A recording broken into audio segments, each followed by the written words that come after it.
Well. Good afternoon. Morning, G-Unit. Thank you. Got an email saying you needed my help. Say no more. Thank you. Yeah, we're battlesnaking it up again. Yes, we are. While we wait for people to drop in, I guess we fill in my Battlesnake profile. GMT, is that's me. What's my backstory? Tragic. Okay, there's my profile done. Awesome. So, what did we say we wanted to do? Oh yeah, I did say I wanted to tidy everything up. So the next challenge that we have to do is find food, which scares the living bejesus out of me. Look, here's somebody who actually did it. It just goes randomly until food appears, I guess. Okay, that gives an idea. This is the next. Just notice GH live, which in German reads go live. That's okay. That's, it's acceptable. No, I don't want to. Yeah, start a challenge game. Morning, Marco. Yeah, so we need to find the food, right? We need to like just go around in circles until food appears, and then we need to get the food. But what I want to do first is remove a load of this crap off the everything. Morning, everything's on fire, so I'm watching the stream instead of fixing production faults. My dulcet tones will help you to fix your production faults. Tea. Beautiful, beautiful tea. Yeah, I wanted to tidy everything up because we've got this format of JSON that comes in. And I would like to turn this into a value object, I guess. I'd really like to start running PHP 8.1. What do we get in PHP 8.1? I've forgotten. It's like totally forgotten because I didn't really look. I know, but I think in read-only properties is perfect for turning stuff into value objects, right?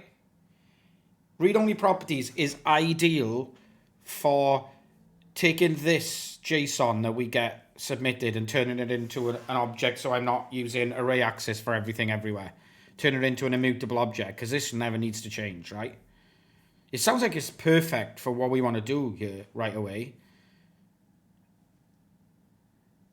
You want to look at Q's valinator. Is this going to be overkill, though, macro? Q is valinator. What? I just had it in my Q. I had it in my Q's. I had it here. I think you tweeted about it, so I had a quick look at it, even though I largely tried to...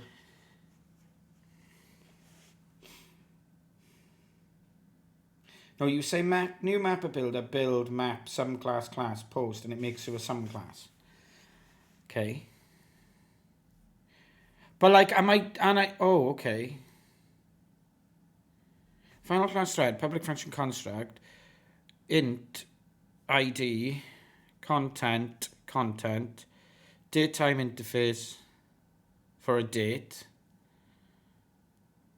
and then an array of answers. Is this a new keyword? It is a new keyword. Yeah, that looks like it would be perfect, right? That looks like it would, in fact, it would be completely and utterly ideal.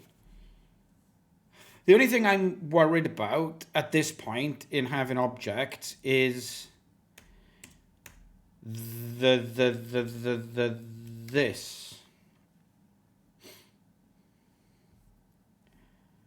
The only thing I'm worried about is we're comparing arrays. Here, this is a comparison of an array that looks like this. So if we had that as an object, this is really bad because it's so long since I've actually used PHP in actual real life work. Like, can you compare two objects that were like in that had properties, read-only properties? I'm already questioning myself like 8 seconds into the stream. Can you do like, if snake's head and body were two objects of the same type, how would you compare it? I mean, I would just create a method, right, that said is the same as. I could use double equals. Would that work? Or I could create a method that says is the same as, right? That would also work. Okay, let's do it. I could say if... I could do this, right? Yeah? If I wanted to. Or I could use double equals. Okay, cool. Let's do it.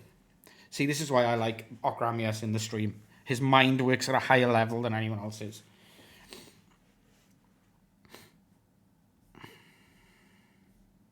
So I think so how I would do this, right, would be...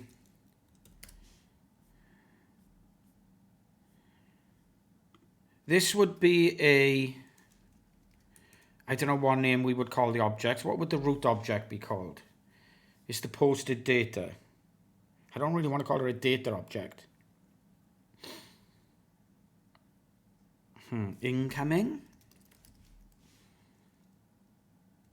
And then we'd have a game, which would have the properties ID, rule set, which would be a rule set object.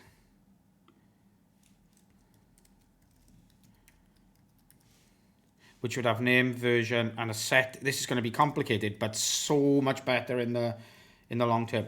Yeah, the only reason I didn't want to have game is because we already have game. Oh, game is the root. Yes, you're right. You're right. I misread the JSON. Good stuff, Jambon. Because we'd have game here, right? Oh, no, this has... Right, yeah, we'd have a game here. But this, we also have a game... And then a board. So we would need a root object, wouldn't we? We would. We'd need a... I don't know, let's call it incoming. We can always refactor later when we find a better name. Incoming game. A game would have an ID, and then a rule set object, which would have a name of versions, and a settings object, which would have a food spawn, blah, blah, blah, hazard, and then royale would be an object.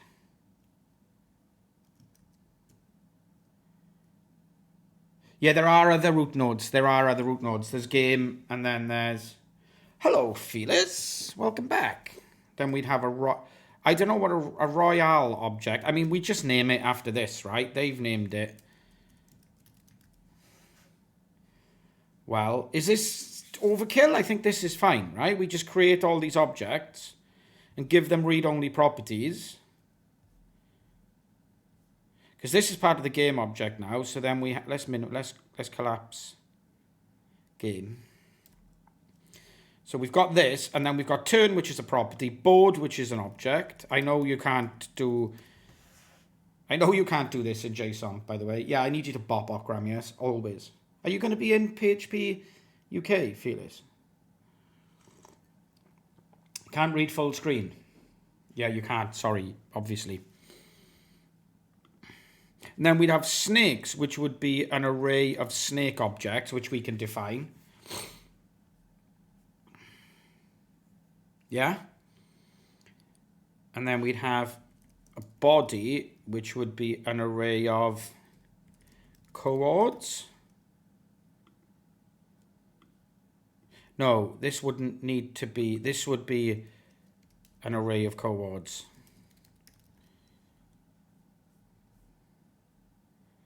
Head would be an object. Even though it... Do we make that a coord object, though? Yeah, we do. Head is a coord object, because it's got X and Y, so it's a coordinate. Cost is a thing.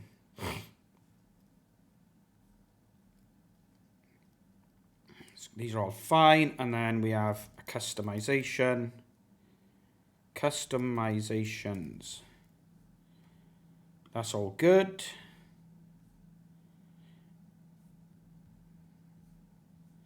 So that's our array of snakes.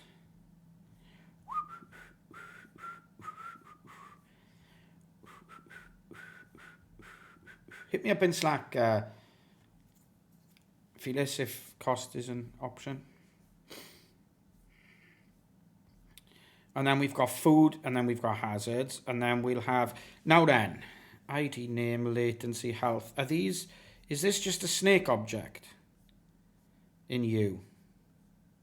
ID, name, latency, health. Yeah, it's just a snake object, right? U. U is just a snake. I think. We can fix that if it's not right later. Yeah, it is. Okay, so we know what objects we need. Awesome. Point as in XY. Point instead of coord. This is you're thinking. I like it. I like it. I like it. I like it.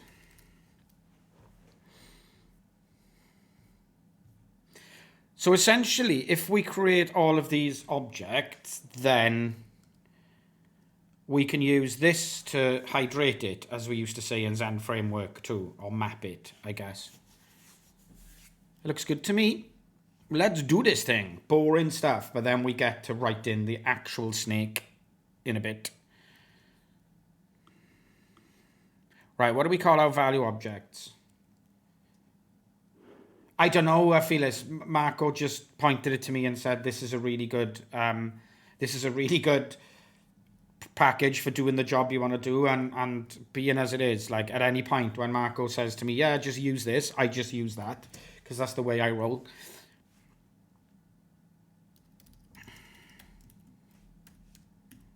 Will this work?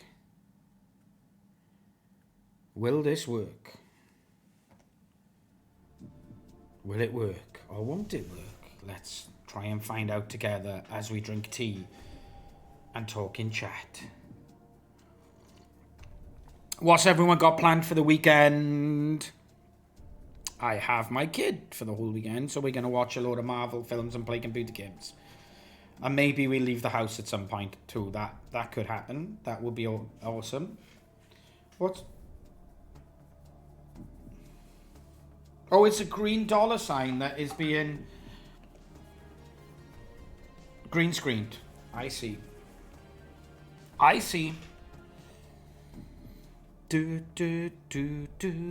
This is actually working. This is good. Nobody's got any plans for the weekend? Oh, that's fair. We all just sit here watching lines come down. It's all good.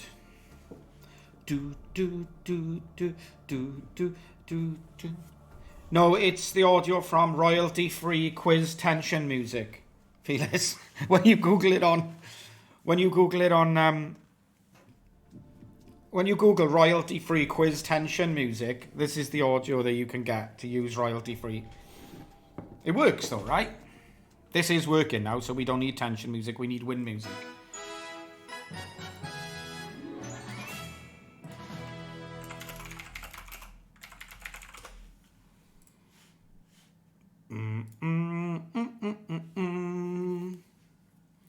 Is this the bit where we're writing tests and getting code coverage to 100%?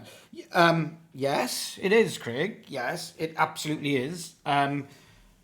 First things first, we've just discussed turning this JSON blob into a series of mapped objects so that we don't have to work with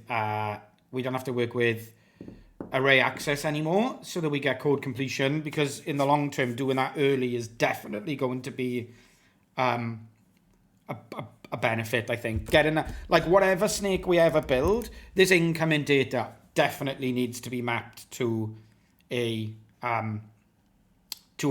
set of objects, right?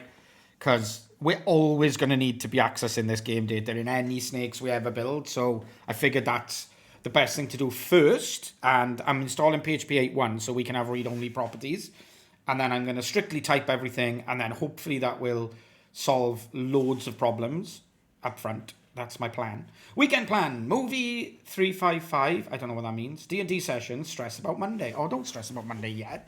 It's only Friday. Golfing this weekend, and then preparing for my grading in kickboxing the following weekend. Wow. You do the old Hong Kong Fooey stuff then, Piers. That's amazing. Amazing.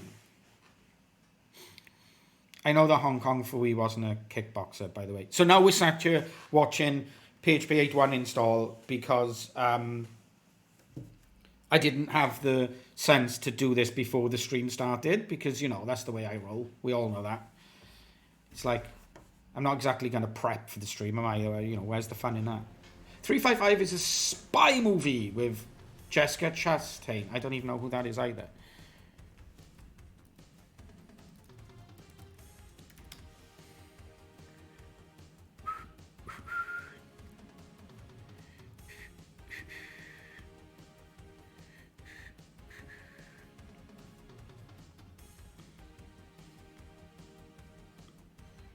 I don't really recognize Jessica Chastain, but I haven't watched any movies in a long time, like, properly.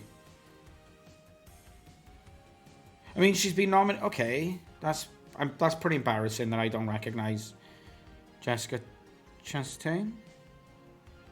That's pretty bad. It is what it is. It is what it is. Pouring. The Martian, never seen it. I haven't really watched any film in anger since lockdown started because I just don't have the power to concentrate anymore on like movies. I just switch off, and TV. Like,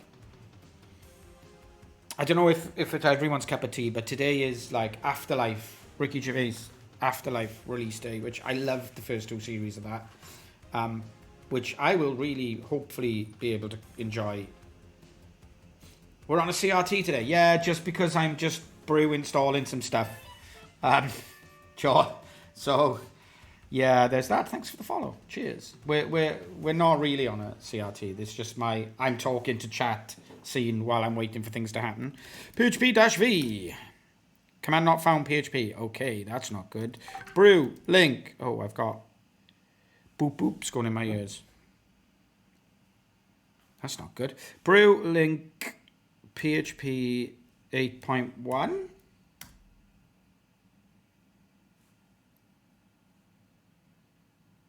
Hopefully that works. I'm awesome at PHP. Look at me go. PHP 8.1.1 with Xdebug. Perfecto. I'm not really a Gervais enjoyer, although strangely did really like extras. Yeah, I think there's a big difference between what I really enjoyed about Derek and about Afterlife is that it's like not embarrassing. Oh look, I've got. Is that it's not like about embarrassing situations comedy any as much as like just I find them quite moving and funny and enjoyable. Anyway, we have PHP 8.1, so now we can start building our objects, right? Now I have to actually answer the question, what namespace are we going to put our value objects in? Are we going to just call them model? Model is what I would have traditionally used. So while I'm waiting for lovely people in chat to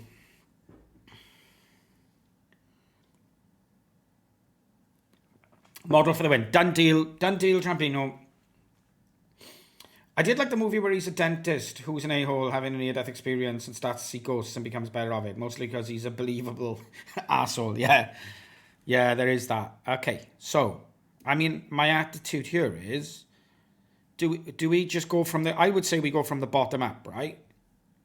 Does that make sense? I think it makes sense.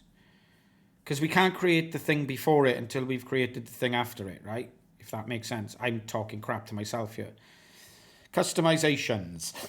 And I'm thinking I really want to name these things as exactly... I think I need to name these things the same. No, I don't need to name these things the same. Because I can use annotations in the package we're going to use to hydrate to tell it what it should be, right? But I'd like the properties to be the same. But these can be anything we want. Because I'm thinking this should be customization singular. I'm really starting to overthink it already. Stop overthinking it, dimwit. Good morning, Nessie Grev. Oh, afternoon, actually, is it? Yeah, it is afternoon. I had such a lay-in this morning. I didn't get out of bed till 9 o'clock. What a tragedy. I'm going to... Is it a dict or a fixed object? It's a dict. And you said dict, not me. I just repeated what you said. Dict.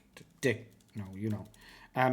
Customizations. I'm just going to keep the name in the same if possible, because why wouldn't I, right? Boobla boop, boobla boop, boobla boop. And then we want to go, okay, don't ask again. We'll add things manually. We want to go to PHP. No, wrong. Dick, bump, beep, bip, bop, bamp. I'm just setting up my ID so that it knows. No.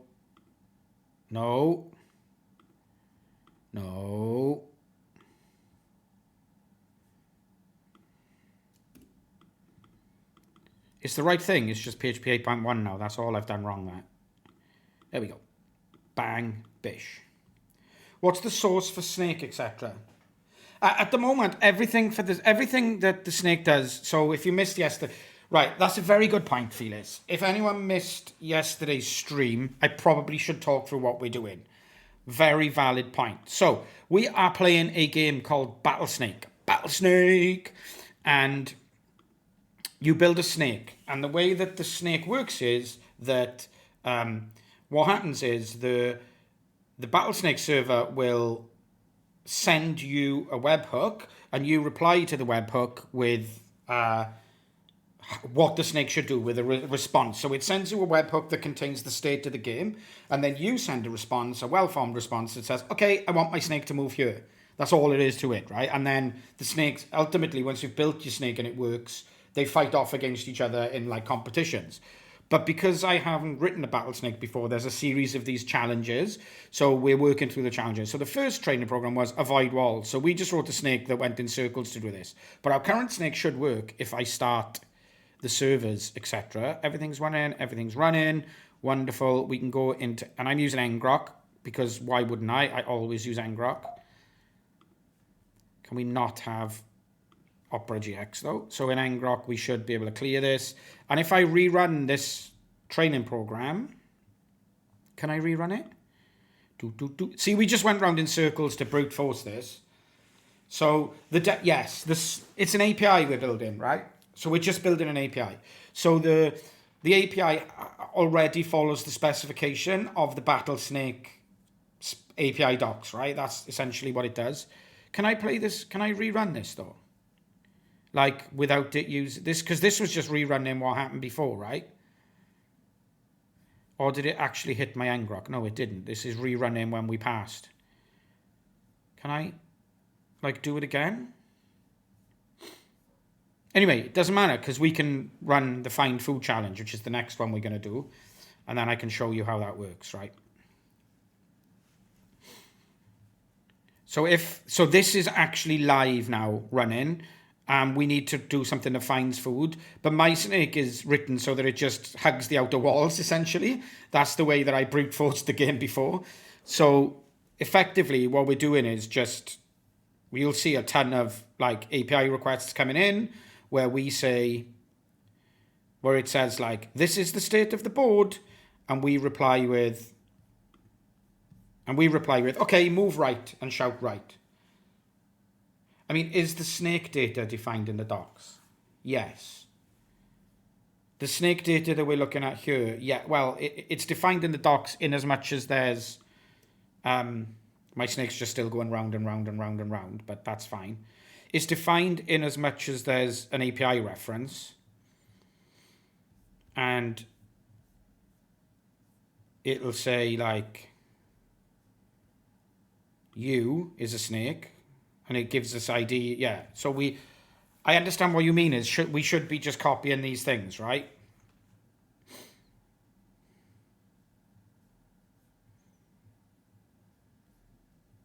Body is an array of coordinates representing this, blah, blah, blah, blah. So yeah, we have data definition docs. But I prefer to guess at the data than actually like, I prefer to just guess at the data rather than, actually read the docs. Who the hell reads the docs in this day and age? Customizations.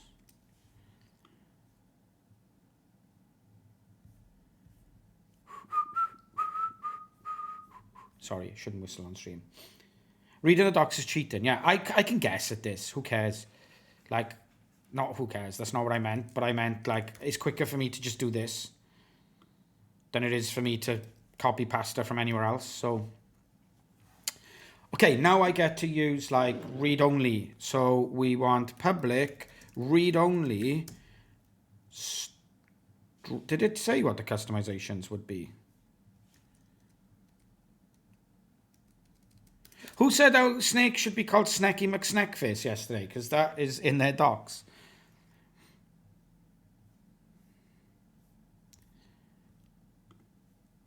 Yeah, they're just strings.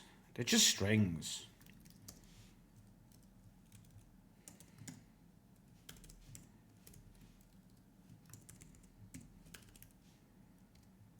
Can I define this in? Yeah, we could use constructor property promotion actually, but I want to. There's this library that Marco told us about, right? That does the hydration for us if we set it up. Oh, they are using property constructor promotion. Okay, even better. Even better. Agreed. Agreed.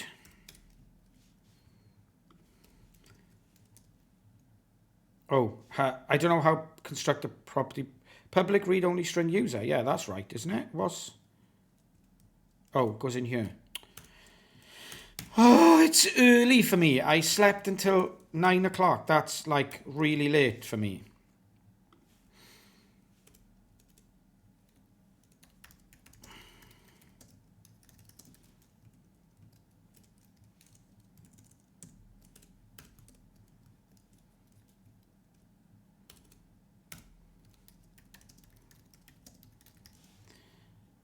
Okay.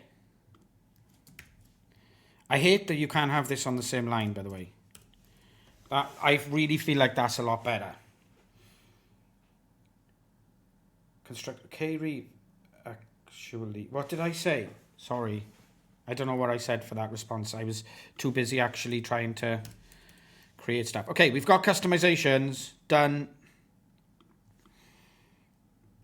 We need a point, which should be easily... It was a joke with read. Oh, okay. Sorry. Point just needs an X and a Y, right? We can easily do that. New class point construct public string. No, is it a string? It's an integer. Let's check. Let's check the docs because you've got me into that now. I'm in the customizations, aren't I?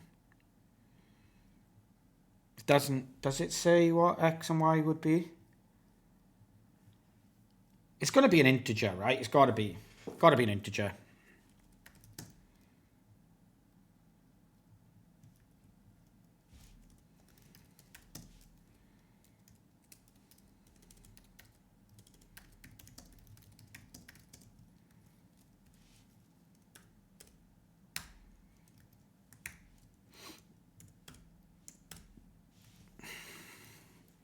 Is there like specifications for where this should go? Like, should I just do this even though I hate the look of it?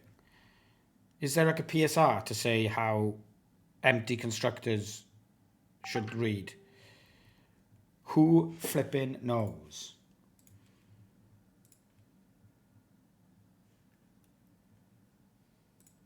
Who knows? Sorry.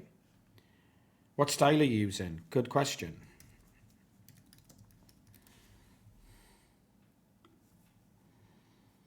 I think I normally use like PSR 12, right? Which is my default, as you can see. PSR 12.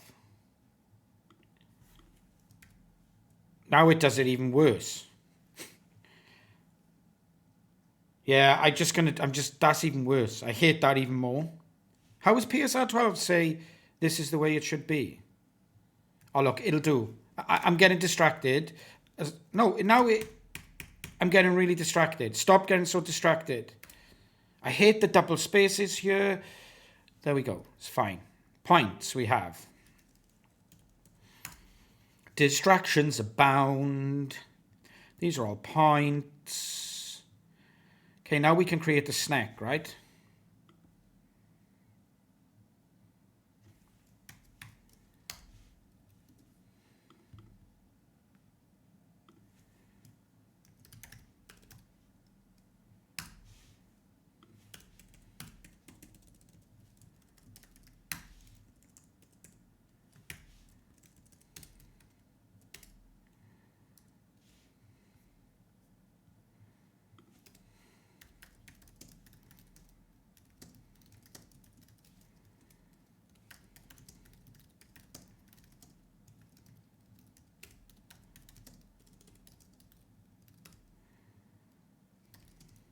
Oh, it's a string.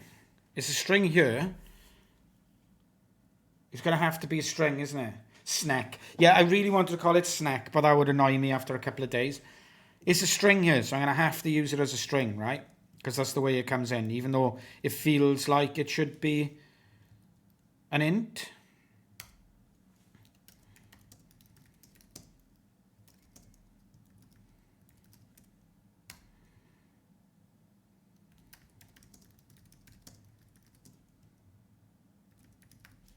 And then I think we go like var point. I think that works. Let's check the docs. Check the docs again. We're getting there. Oh, it just says var answer. Do you not need the actual... Okay, that's fine. We're down to here. Body. We're down to that.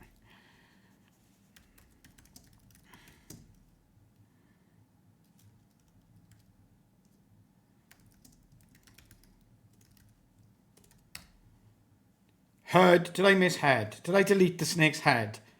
Well, okay, that's fine. Did I delete the snake's head? Comes after the body. Yes, it does. Thank you. Thank you, folks. This is why chat.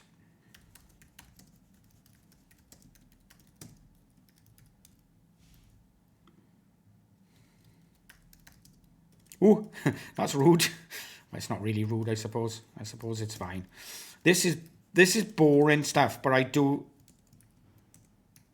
feel like this will definitely save us lots of time in the long run. I don't know what other people feel. Only rude if you draw attention to it. Yeah, there's a bit of latency in the stream today. That's a bit weird. I don't know what squad is, so we'll just make it a string for now and figure it out. We can always tweak these later. And then we've got a public customizations.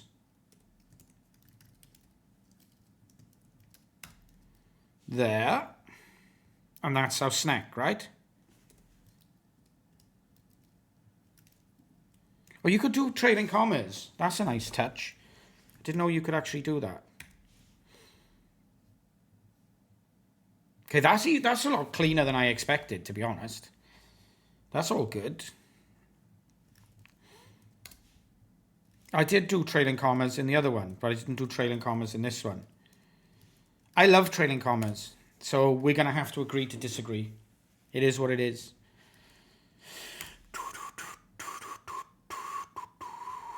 Okay, so we've done a snack. Now we need a board.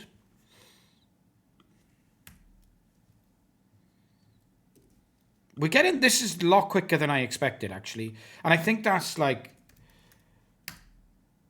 I think it solves the same problem though, right? Cat on the... Sorry, Felis, I shouldn't use your actual name. I really do apologize. That's bad form. I just feel like it solves the same function, particularly on constructor property promotion, where you just can add an extra thing on it without having to mess with the line before. Exactly the same problem that it solves in arrays, right?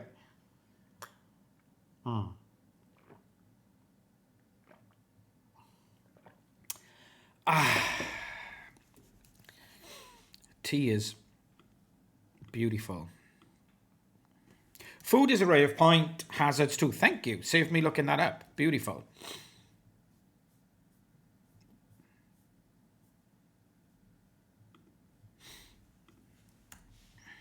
Oh, this is all gone pear-shaped. Oh well. We'll just use two files. Oh, I tell you what we should do is we should do the thing I never do when I worked for PHP Storm, I told people they should use this all the time, and then I never ever remember to split the... I'm just gonna split the... So we can do this, right? And then we can split pane or something. Split pane. How do I... Split and move right. There's definitely a way you can do this, because I used to tell people they should do it all the time and I never do it myself. Blah, blah, blah, blah, blah, blah, blah, blah.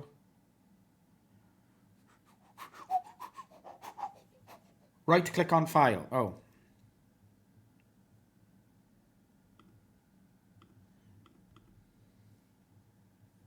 Open in right split. Shift and enter. Haha! Okay. Nice. Nice! You can't see it because it's behind my head, but, you know, tough. So what were we on? We were on board, right? So if we minimize snakes like we did before, that's really cool. There we go.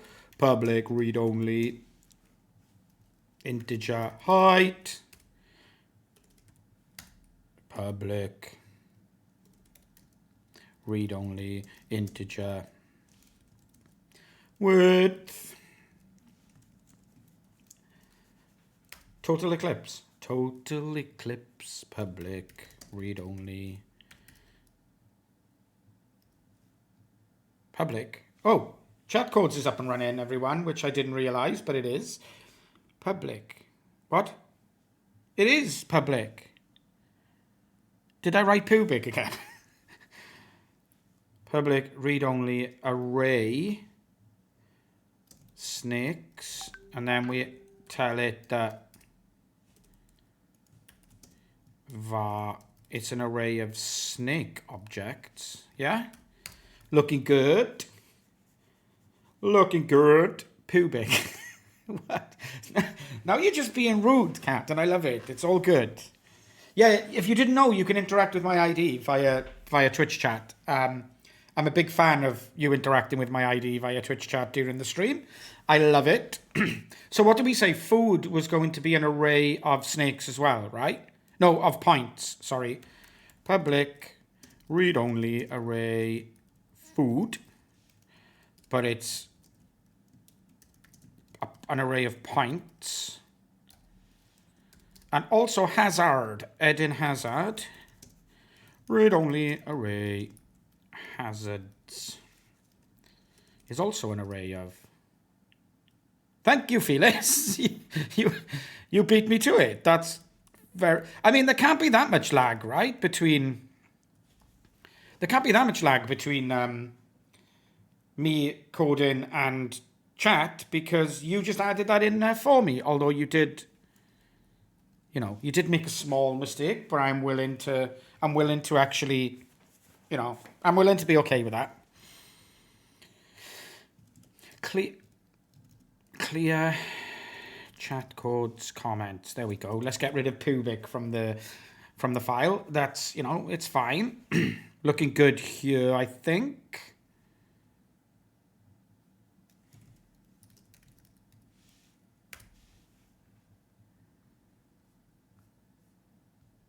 Where's PHP? No, debug templates. Where's the templates for how do I? Oh God, I wish I still worked at PHP Storm. I don't wish I still worked at PHP Storm. Don't take that the wrong way. I love working at Twilio DevNets. I love it. I just sometimes wish I worked at PHP Storm because I knew how to use this tool immediately without actually file and code templates. That's what I wanted. And then I wanted PHP class. Why is there an extra line here? Where's the extra line? Is it in PHP file header? Maybe. What? Yeah, but it's adding 2 lines between. It's there, I think, right? I think that's it. We shall find out. Okay, so we've done the board. Now we can go back up. We need a squad. We shall do that next.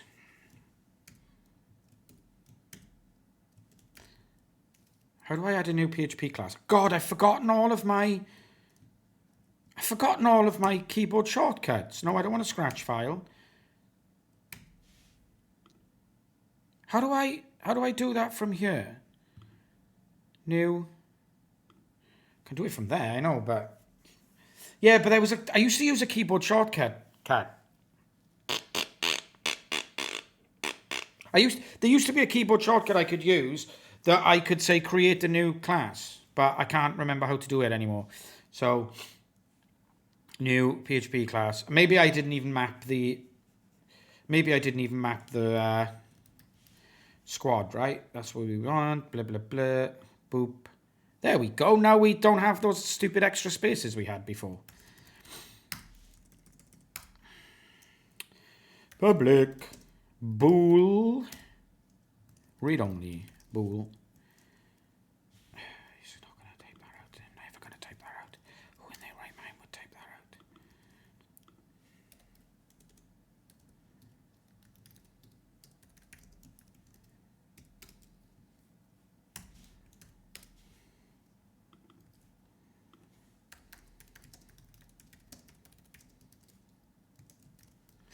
Shared health.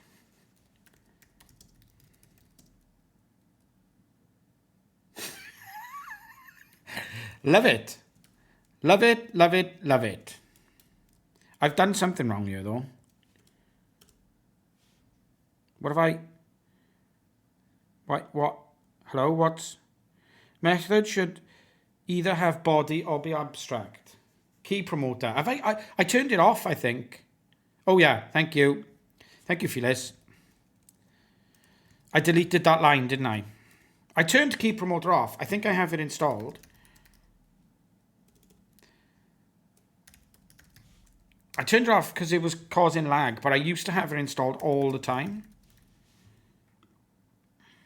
Let's get that back on. Let's get the key promoter back on while I find out who's been phoning me and messaging me while I've been...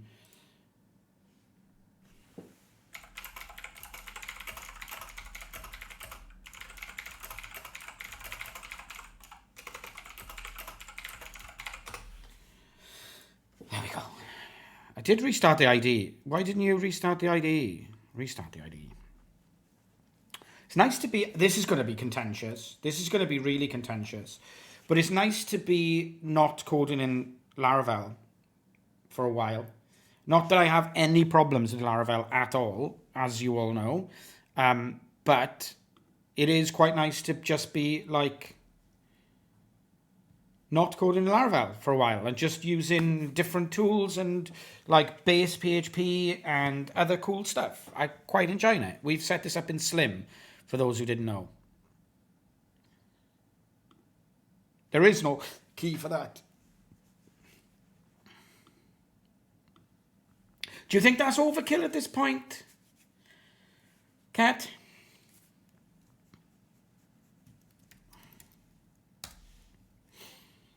I think it might be overkill at this point.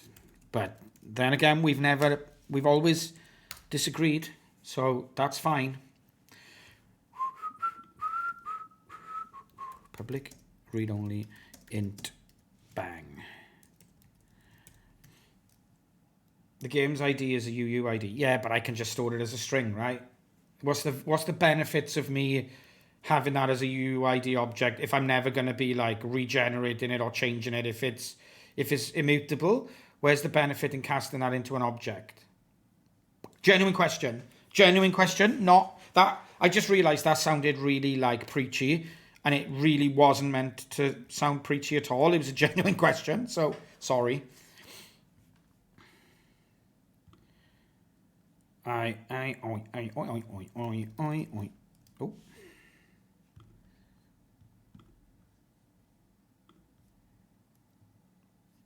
Want to create a shortcut for this class? Yes, I do. I want to create a shortcut for this class. Command Shift N is a scratch, so Command Option N.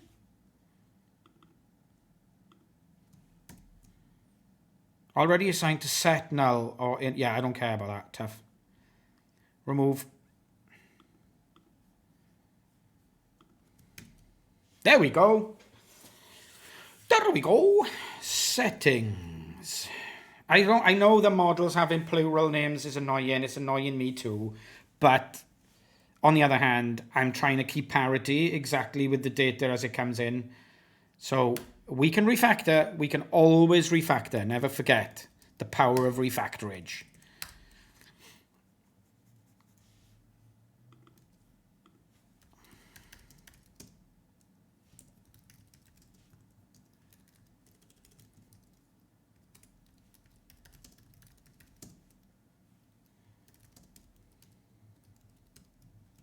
I don't know what any of these things mean, by the way. I probably should check what these things mean, because I'm guessing it's going to be...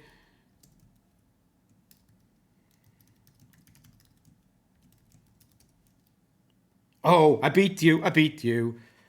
Also, it for some reason. Oh, I didn't start chat codes again after I restarted my ID. Sorry, cat. While we wait for chat codes to connect, there we go.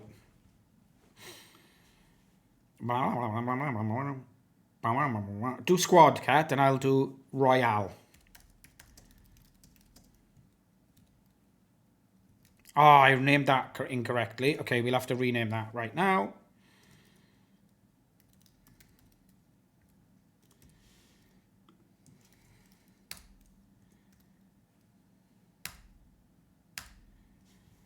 Boop. What's wrong with this? Yeah, we can have royale in the dictionary. I play so many battle royales. I'm giving you a chance if you're doing it, but if I haven't seen it by the time my tea... I knew I could count on you. I knew I could count on you. Look at this. Collaboration at its finest. Okay, so there we have settings. Boop. And now we want a rule set. No trailing comma.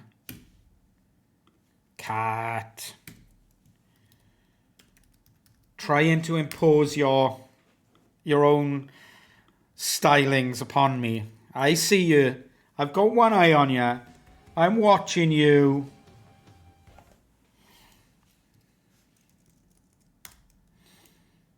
On a serious note, if anyone wants to go to PHP UK, is comfortable going to PHP UK, and needs any help financially or tickets or otherwise, definitely hit me up on Twitter or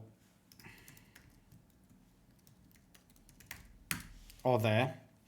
I'm very happy to help. I'm very privileged in that I get to do these things. And while I'm very privileged that I get to do these things, and so if I can help other people who are not as privileged as I to do these things, then yes, I am very happy to do so.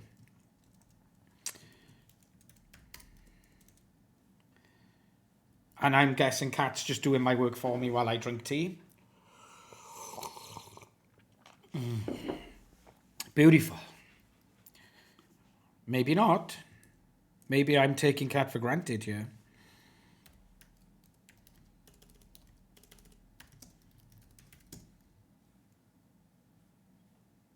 Oh, doesn't it?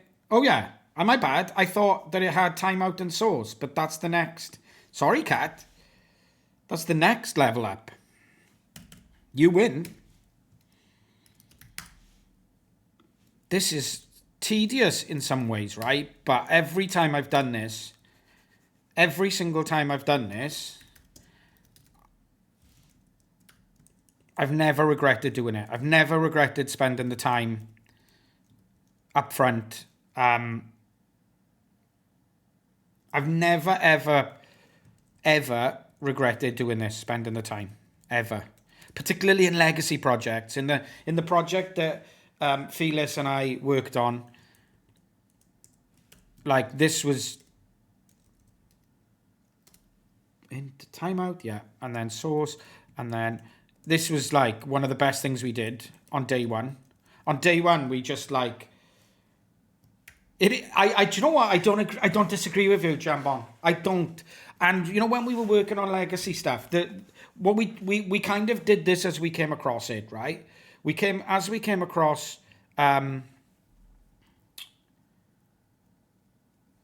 Now we need to decide what we're going to call the last one. As we came across places where arrays could be converted into value objects, we did it. I never regretted it, except in the really rare occurrences where we were assuming data was coming in from an external source in a standard format, and by doing this conversion, we actually raised places where the external system could just randomly add different keys of data at some point, but then it surfaced those problems. So let's be honest, it's still not a bad thing, right? I don't know whether I want to call this big parent of everything incoming. So while I wait to see what my wonderful peeps. You, which is a snake. Is it just these here? It is, right?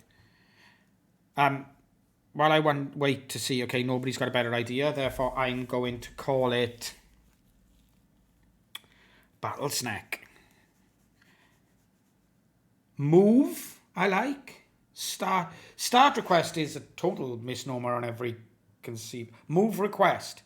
Is it a request though? It's the data in the request, but it's not actually a request. So I don't think I don't mind move. It's a move. Because the data that comes in for a start would be different to this. Move data. Move. Just move is fine, I think, isn't it? This is the move data that... God, I hate naming things. Move. We're going to go with move. We're going to go with move. The foot is down. We've gone with move.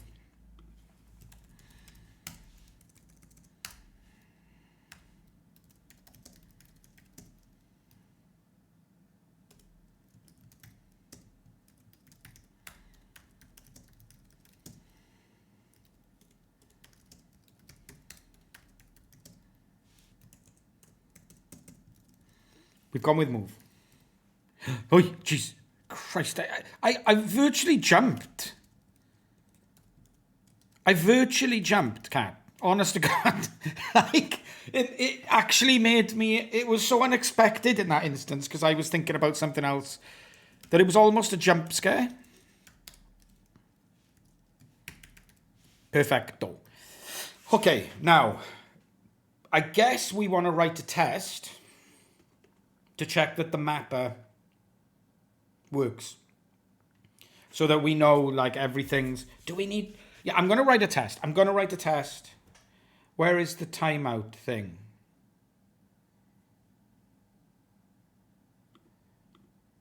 In the game? Rule set? No. In the game. Timeout. I'm going to write a test. Anyway, here we go. Let's close this bad boy. Let's go back to our tests and let's write a test to figure out how this code works. Because... No. We'll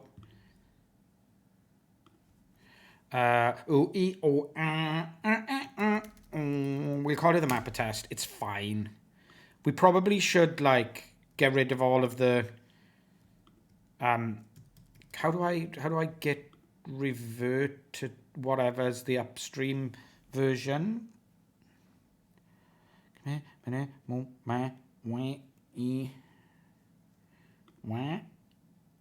I just want to... I'm on this version. How do I...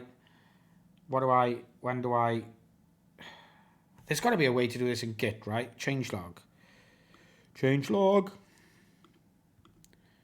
Rollback. There we go. I know I could have used a git command, right?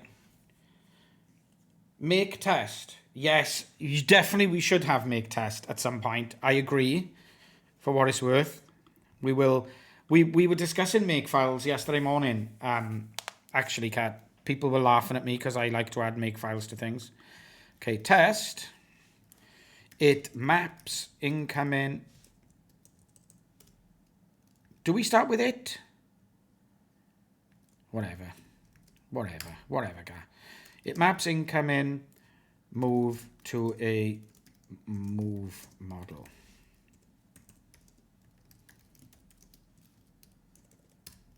That's how it works, right? Perfect. Yeah, I just couldn't... Do you know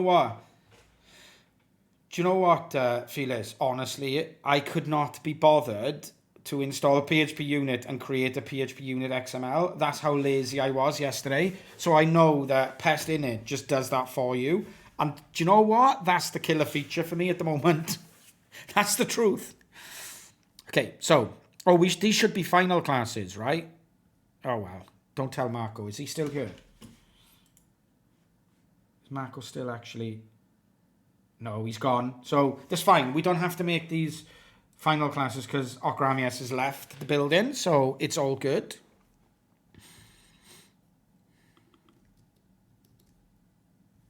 Do our tests still pass?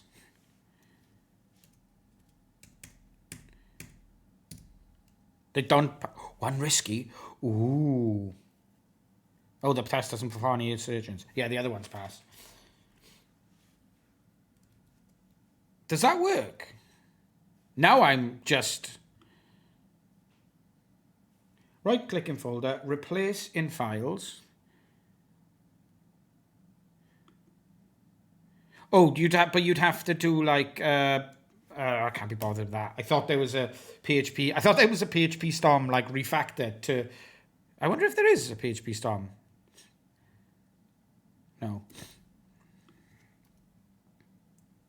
No. That would be really... Oh, maybe it would work if I did this, though. No. Don't get distracted.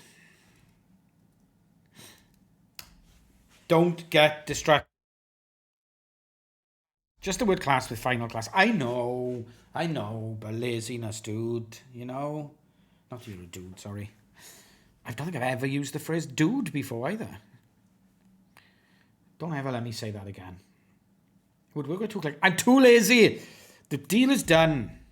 Come on. Okay, so how does this work? An example, blah, blah, blah. Then there's a blah, blah, blah. Then the mapper. Okay, so we want the raw JSON, which is easy to get.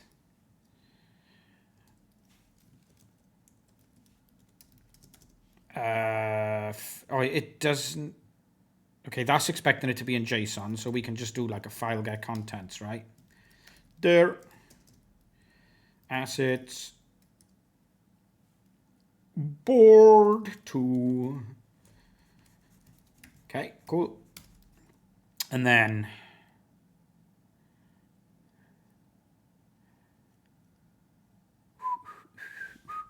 It's small, isn't it? So you lovely folks can see it. And then we create a new mapper builder and we call mapper map. The class name of the thing we want to map and the JSON source. And then, okay, we'll not try catch at this point, okay? Sorry, folks. $move.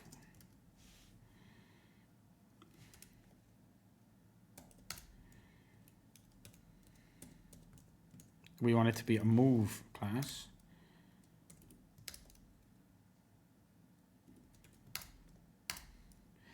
And we want it to use a JSON source, right? So now we should have a move there by using this mapper builder. It should do everything we want for us, right? So we can now we can do some assertions. So if I remember how to do assertions in pest, assert sim. Oh. Thank you, Craig. Good catch. Good catch. So if we look at the board again, the game... The turn should be 5. Let's just assert that straight away because that's like really basic. Oh no, that's not what I was looking at. Game, what have we got in the root? Yeah, turn is in the root. If that makes sense. So we can just check that turn is 5. That's really... we should assert instance of. Good.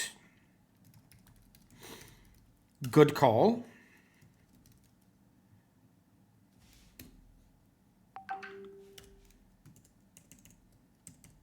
Does it go that way round? Is that the way it goes?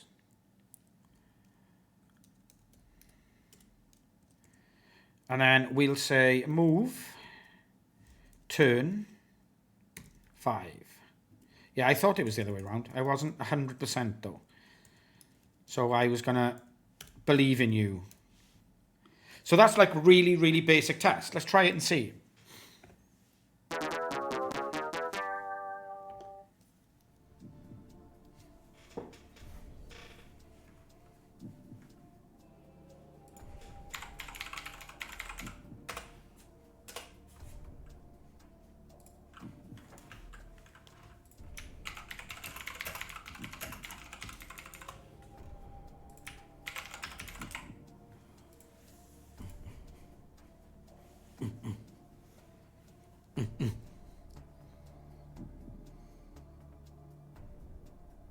Yes, that'll be our next. I'll leave that there, Jambonino. But I just wanted to do like the most simple tests first to see if that worked. But that's a good next step. Yeah. And what I'm not going to do, right? I'm not going to write tests to check the whole thing maps correctly. I'll just pick some random places, like for example, in board, snake 1 body 1 has X and Y, because I'm happy to just pick and choose some random times. Okay, the prediction is over. We're gonna go for it. No.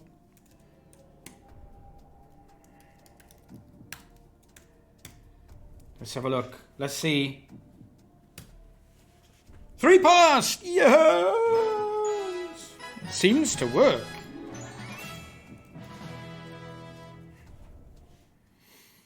So now, yeah, we can start doing some, like, as I say, I don't know, you tell me, would you write tests to check all of this data maps correctly all of the time? Or would you do like me and say,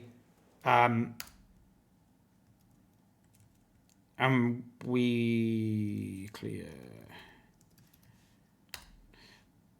Hello? Oh, I broke the IDE with my clear chatcodes comments. There we go. I would test hydration of each separate. Yeah, see, I'm too lazy for that. So let's just do this, right? Assert count. So let's say, how many snakes should we have, for example?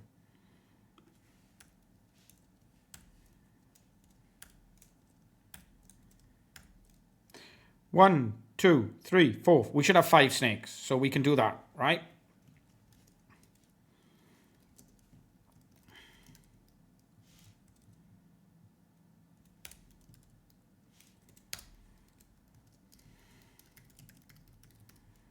And then we'll check that snake 1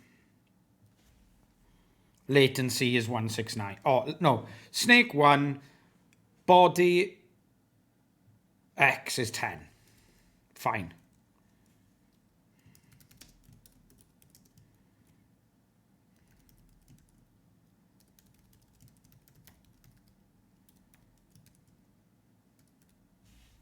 How doesn't PHP Storm, shouldn't PHP Storm be able to complete this?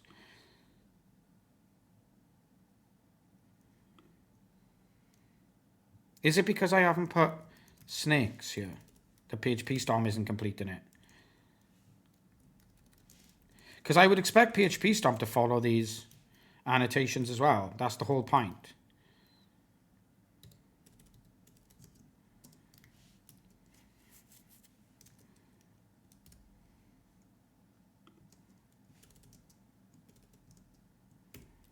That's annoying. Need to swap params wrong order, I think. It doesn't matter, but yes. It actually doesn't matter for assert same, as long as we're consistent. So you're right, we should. It should, right? Board is a public read-only board. Snakes, public read-only array snakes. It's not reading the annotation. That's really annoying, because I was hoping it would. That's really annoying.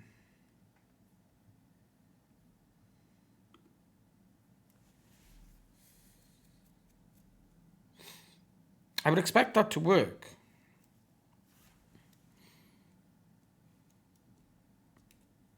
It is above?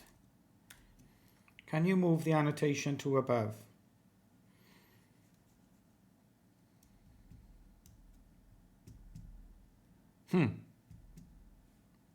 Can you move the annotation to above? I don't know. Oh. We can definitely test that, right? Is that where they're supposed to go?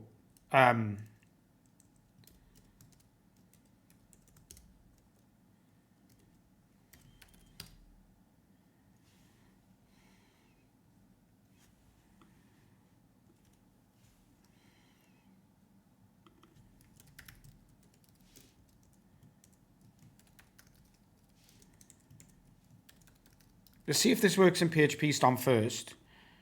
And then we'll see if the hydrator reads it. Yeah, okay. We might have to... I hope we don't have to put it in twice, but we'll be able to find out here. What did I want to say? Snakes, not... body, not... Should be... Oh, X, right? Or X or Y. Yeah, now we have a problem where we have to do this for...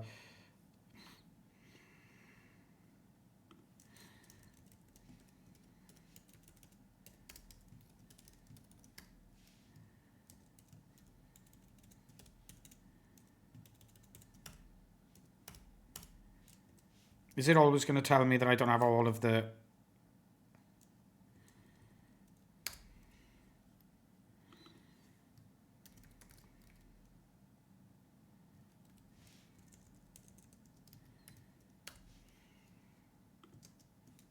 X. It was X, right? It was X? Oh. Sorry. Yeah. Okay. So let's see if this actually works. Our test should tell us. No, it doesn't.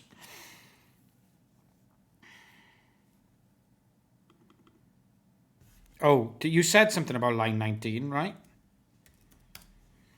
Insert instance of... This was the wrong way round. Yes. I think someone said that in chat, but I was really distracted. Okay, so that works. That's great. That's brilliant. Awesome. I mean, I think that gives me the confidence that the whole thing is working, because I'm an idiot like that. We probably should go through these models and fix the array definitions where they exist.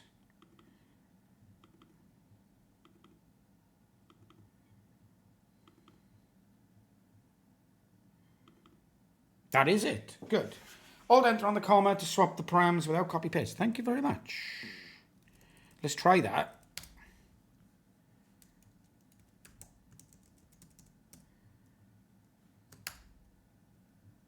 Flip. Perfect. Nice. I'm going to add one more test just because I would like to be uber comfortable. We've checked. In fact, I might do one test for each. I might do one test for each of these things to check that they're all hydrated correctly. So we've got this is the game. We've just checked that it's a game option. We've got the board. We've got the turn. So let's do U, I guess. U. Customizations. Head. Fine.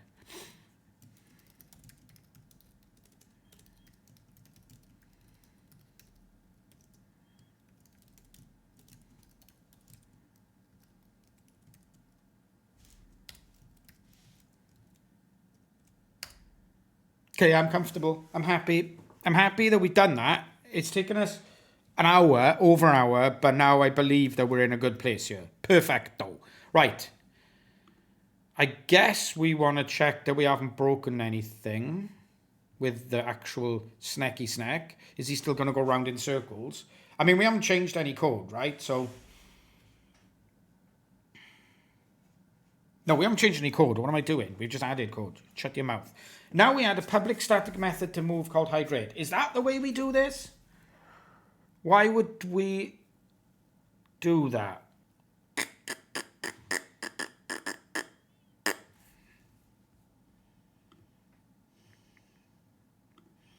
I really don't want to add it into the...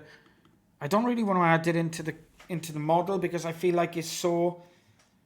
I feel like it's so clean without it having any logic in there, if I'm honest. I'm definitely open to be... I'm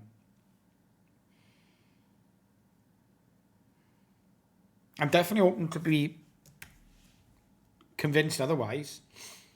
A move factory class, I think I would prefer. I think I'd prefer a factory class than...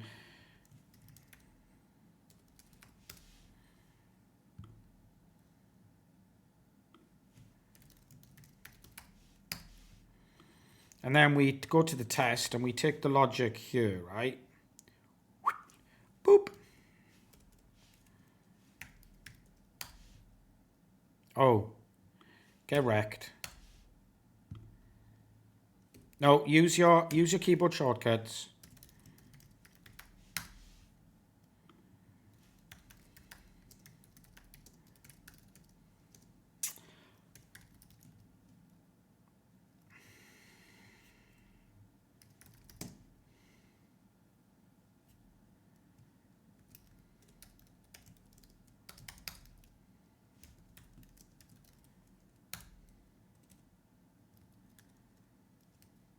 What did I do there?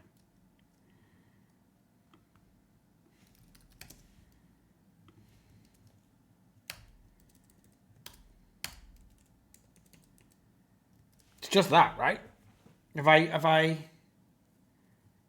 like a hydrate trait, which adds the shared method. I don't know why you, oh, the traits, not for me. Return your map, the map, move, blah, blah, blah. We pass the JSON as a string. We get a move. We get some type safety, so we can't accidentally pass like an array or something in there. So we get a little bit of type safety. Then we go back to the test and we say move equals move factory create JSON, and that proves that our hydrator is working too. Nope. Okay.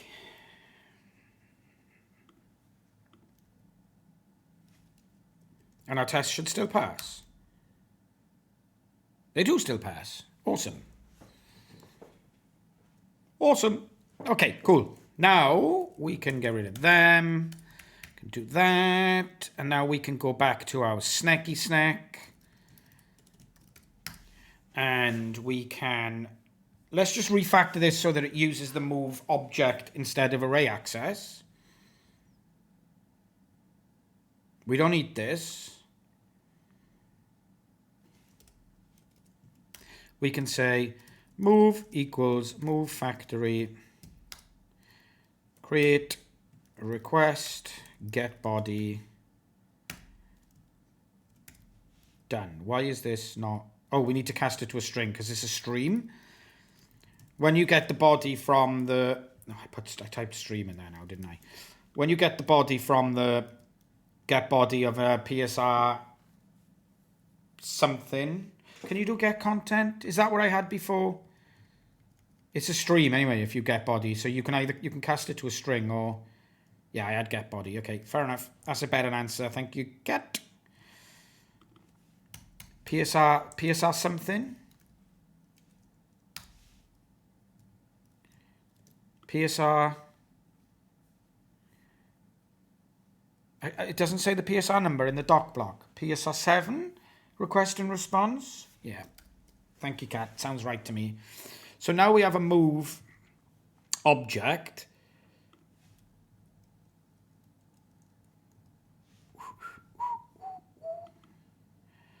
Move instruction, that should be called, because that's the instruction that we're going to return.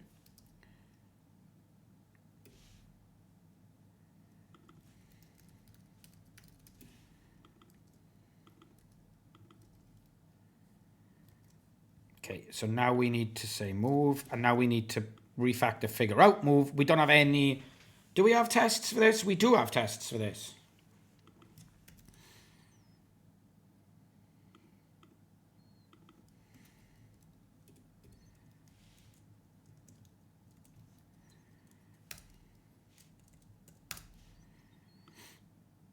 Okay, so we have a move, a string, which is a proposed move, and we return a string, which is the direction that we want to go, essentially. We can refactor the name if we hate this name later.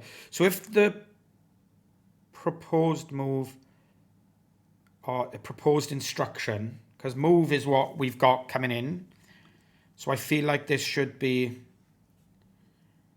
renamed to be proposed instruction. Proceed instruction. Proposed instruction. So if there's no proposed instruction, so if we've done this with no proposed instructions, then either we get it from the shout, so we need to refactor this now to say we're going to get it from the shout. You shout. The shout we were using as joking persistence, if you remember. Like we add to the shout what we're going to do, and then next move we get that back. So we're using it as cheeky persistence. So if the move you shout is not equal to an empty string, then use move you shout. This was something that I wasn't happy with yesterday, but whatever. Because we could have used like that or something, but I don't know if it works with empty, so it's fine, it works. So this is our default proposed instruction. Either it'll be whatever we did last turn, which is what we're storing in the shout, or we'll just default it up.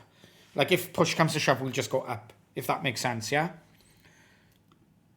Does work with empty. Okay, well, we could test that, I guess, because we've got tests.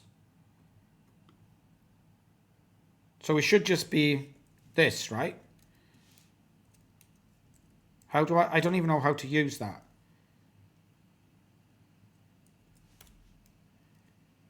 I don't know how to use it. Wrong way around. Oh. I've never used it.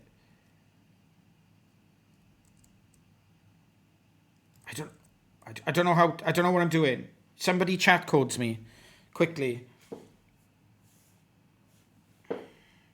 Move, you, shout, or up. Thank you. Thank you, Felix. Thank you. Thank you, Craig. That should work, right? So does that work with empty? So if that's an empty string, it won't use it. That's my only question. Let's RTFM.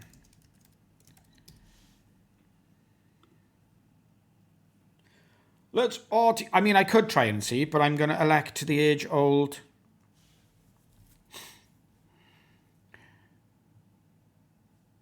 The expression, if expression 1 evaluates to true. Oh, well, an empty string evaluates to false. Yeah, that's great. That's great. Thank you. Thank you both. That works. That's much cleaner, which this is a nice way with the refactoring. So then we need to refactor cam move to proposed space. This is the place where we test if the proposed space that we're... proposed space, I prefer that. No, proposed space is right for the method, but not right for the... This is an instruction. What was it? Command B? Yeah.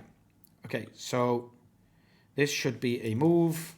And we return true or false if we can move to that space, essentially. So the snake's head is at U head. So move U.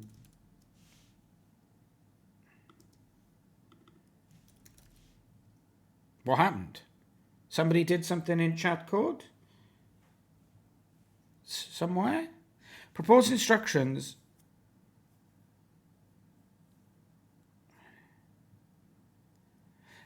If empty proposed instructions. No, but I want it to be what's passed in. I only want this to happen if this is null, right? Is that what the question? Is that what that works? Is that okay? Try it and see, I guess. Is this saying null only assign if it's null? Okay, I like it.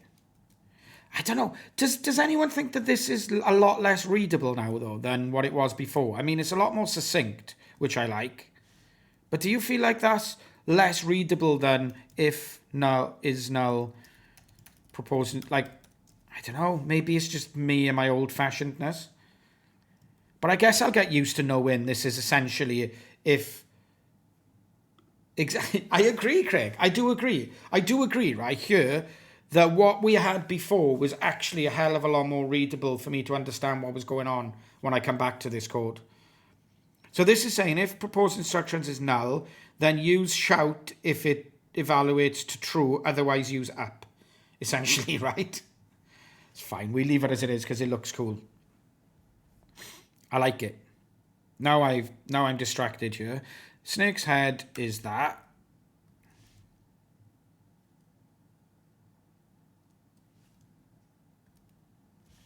So we're saying if the proposed move is up, we could use, I think we could use a match or something here, but whatever. Then the snake's head Y incremented by 1. Oh, it's read only. It's read only. Woohoo! So now we have to like clone this.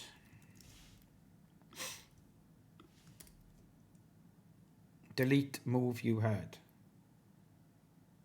That's fine. I don't mind. I really don't mind having the immutability problem bite us on the ass, because I shouldn't be... Right, okay, let me make this perfectly clear, right? What I did before was, by reference...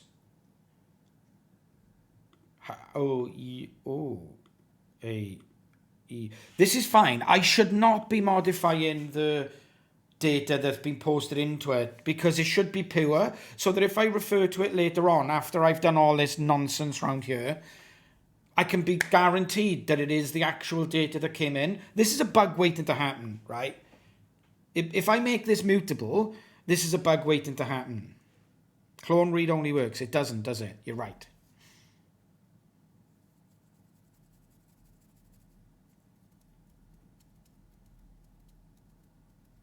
It doesn't. So we do this.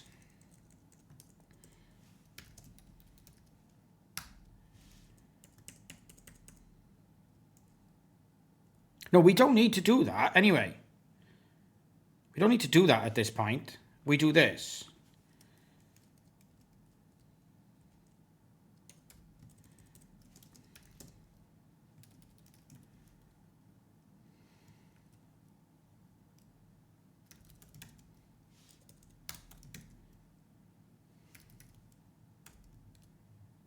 What are we looking at here? X. And what are we incrementing? Y. I mean, we could put this into a variable just so that... Can't do that, can I? I can't do that. I'm not allowed to do that.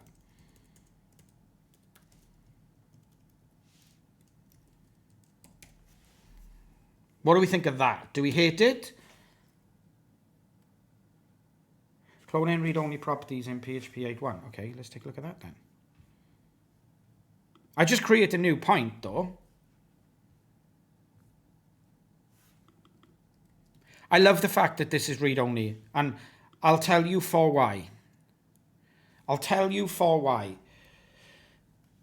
I have definitely been bitten in the ass before, where I've just been doing this snake's head, blah, you know, I've just been going snake's head, blah, y, plus, plus, and then done some other crap, and then gone, okay, cool, snake's head has been in, and then later on, 500 lines of code later, I've referred to the snake's head and forgotten that I incremented it because that's where it's going to be next turn. And then I've gone like, shit, why is the snake's head point different than it was earlier on? This is so good for not getting bugs. I really mean it. This may look like it's more painful right here, but this is such better defensive coding in my mind. Like, I'm convinced this will solve bugs further down the line, even though it's a lot less elegant to look at. I'm really, like, definitely... I mean, we don't need this to be on 2 lines, right? Let's tidy this up a bit so that it at least reads a bit better. I'm completely convinced. I'm convinced this will solve problems further down the line. Absolutely nothing will change my mind on that. So we want to increment X in this case. So Y stays the same and X gets incremented. I gotta be super honest. I'm enjoying watching you figure this out so I don't have to do it when I do it. Do you know what though? Honestly, Corey, nice to see you, my Twilion friend. C-O-W. C-O-W. I have done nothing this morning except for write code that turns arrays into objects. Like, that's all I've done this morning. Want to try something very weird. Always cat, but... yeah. What was that? Y minus. Y minus. So now we're refactoring so that we're using objects and immutability rather than terrible array access that was definitely going to be prone to bugs. Like 100% would be prone to bugs. I'm convinced that if I hadn't written immutability into this at this point,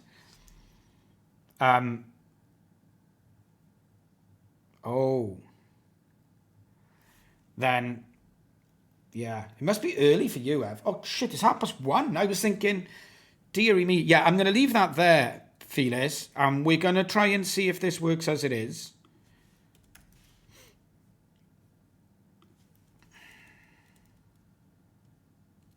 So if X, so this is where we figure out if the move is legal, right? This is what we're doing here. So what we're saying here is, what do you mean undefined variable? Oh, okay. Yeah, probably should close. What have I done here now? What have I even done here? Pure can be added. Oh, that's nice. So we effectively, what I think is going to happen on this stream is we're going to take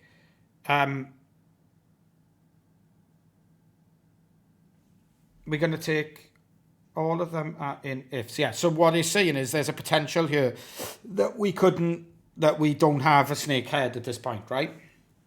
Is that what he's telling me? Snake! Snake! Yeah, snake head is probably undefined. I agree. Okay, so we should give it a default value, right? No, we shouldn't. We should throw an exception if... What we should do here is, if snakehead doesn't exist, throw an exception, but whatever, I'm not going to do that.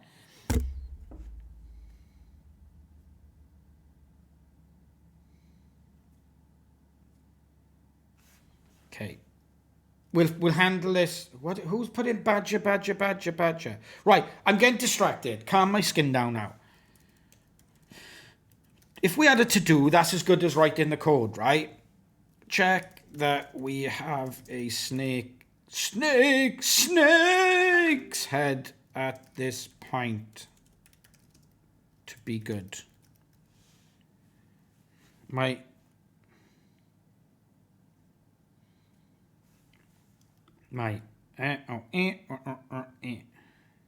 What is this? Why is this? What's the badgering about there? Let's come back to it. So if snakes... Oh, what did I do now? What if I... If not snake's head, return false. How will that work, though? Are you telling me that if I do... If not... Because... Oh, okay, return false. Oh, right, you're saying that that's a cheeky way, instead of throwing an exception, to fix this problem, rather than throwing an exception. Yeah, fine. Fine. Accepting that. I'm accepting that early return. He's still saying it could be undefined, but whatever, we're returning false if it's undefined, so who gives a shit? Okay, right. Stop getting distracted by stuff. If snake's head X is less than naught, or snake's head Y is less than naught, that means that we're going to try and go off the board, right? Because the way the board works is, this is naught, 1, or whatever, 0, 1, whatever. So if we're trying to go to -1 or -1, we're going to be going off the board. So that is not a acceptable move. Therefore, we can't go there. So we can short circuit this by returning false. Also, if we try and go off the edge of the board the other way, we get given that in the board data, right? So if move board width, if we try and move the X parameter into the width, because it's 0 indexed, so that's fine. Or if we try, and we probably need to change this to be X as well, and then the same here.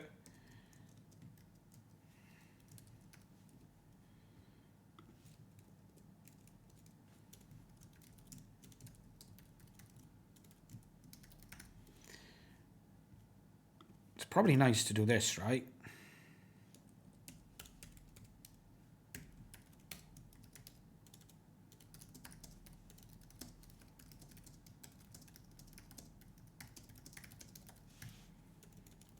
That probably helps for later. Yeah. We'll look at this cool nonsense after we've got these tests passing, yeah? So we check if we're trying to move off the edge of the board. And then we want to check we're not going to run into any other snakes.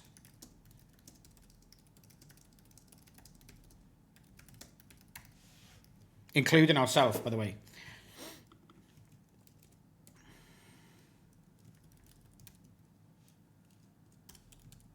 Because we're included in this array of snakes, so we don't even have to check if we're going to run into ourselves, because we're included in that array.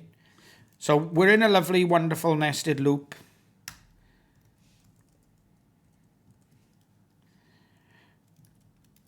It's a point, so we'll do that. So we're in a wonderful nested loop where essentially we get in, at this point, we get in an individual point where a body of a snake already exists. So if we're trying to move into that point, we need to return false, right? Does that make sense? And we should be able to use a double comparator, Marco said. A double comparator, because what we have at this point, snake's head is a point, and the point is a point. So we should be able to compare those with a double equals comparator, right? Is that... We can do that, right? But a triple equals will return false because they're not the same instance of the same object. Yet a double equals will return true because they have the same values. Is that correct, everybody who knows PHP much better than me? I believe so too, and we have tests. So hopefully our tests will just pass here.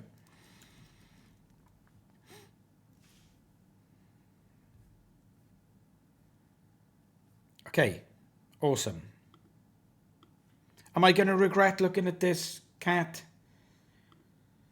Like, is this going to be something that I regret doing, or is it going to be something that gives me joy? Let's find out. Oh, I've vaguely seen T-posing badgers before somewhere. A long time ago. Anyway, it didn't give me joy, but it didn't make me sad either, so it's fine. Okay, now we can go back to what's the matter with this. Add pure. What does pure mean?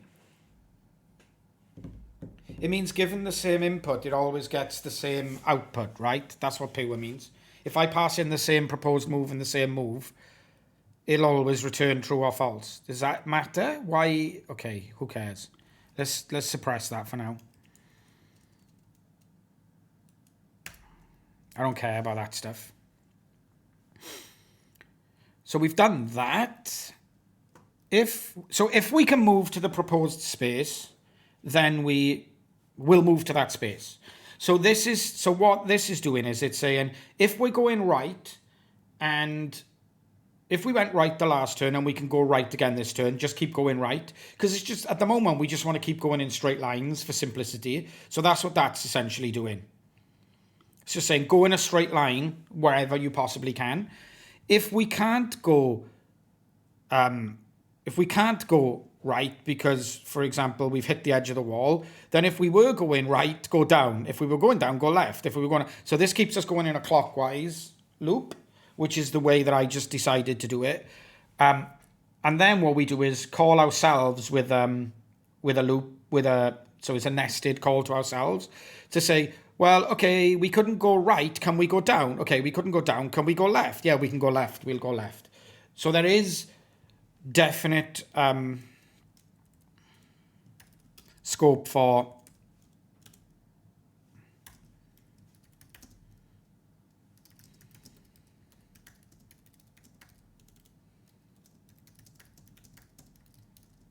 infinite loops here. Yeah, pure is like, I think it's a pure function in programming is something that given the same input, it will always return the same output, if my memory serves me correct. Anyway, I'm really, really tempted to look this up, jump on, but I really don't want to get distracted because I'm fast running out of time here, if the truth be told. So it amuses me because it sounds like poor. This should now work, I think. In my mind, we've refactored this and we've done nothing else. We've literally only refactored this, but nothing should break. Do we think it's going to work? I didn't end the last prediction, I don't think, unless Cat did it for me. The tests did. Nobody. Oh, only one person voted, and they voted no. Well, it was yes last time. Sorry, we won't do a prediction, but we will build some tension. Do.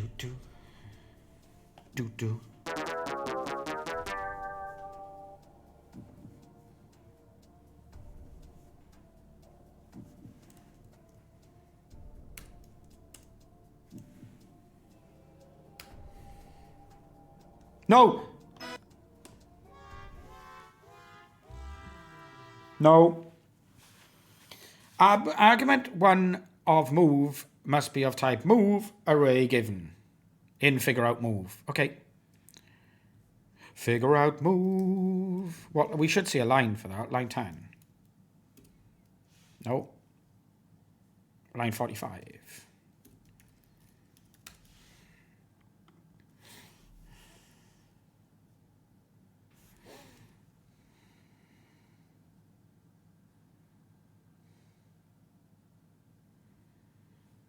In move test on line 10. So this is probably the test, right? Rather than the...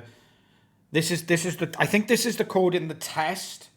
Call in figure out move with a string rather than the actual code we've put under test.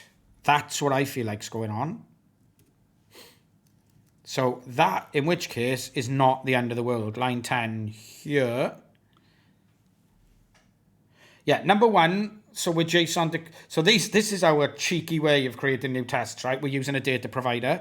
So number 1, we don't want to JSON decode this anymore. We want to be passing the string in.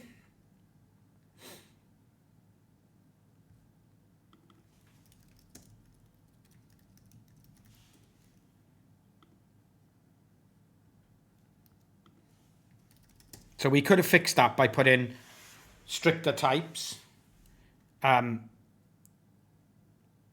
We want to return the move. We do. No. I don't want to put the move in the data provider. Sorry to disagree with you. No. Not in the data provider. No way. We can do that in the test itself.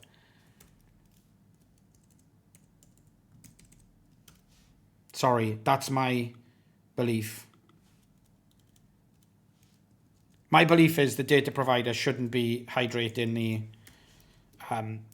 shouldn't be running the mapper. So we get the string of post data and the string of expected result. That's fine. We create the logger to create the move handler. That's also fine. And then we say the move equals the move factory, create the posted data. And then we pass the move in instead.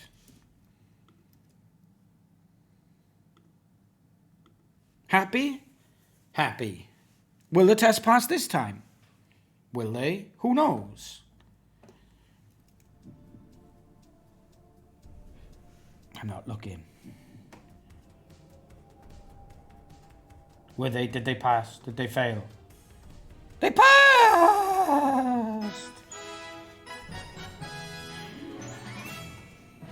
Awesome. Yeah, we don't need tension music anymore, though. Okay. So I think we can now... We would now be in a position where we can start this. We will start this challenge. I'm going to go make a cup of tea. I'm going to have a wee. I'm going to return the 6 phone calls that we had on the test. Okay, or we can look at that, but I am going to have to take 3 minutes. So I'll be right back. See you all soon. Don't go anywhere. Or go somewhere. I don't really care.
Hi.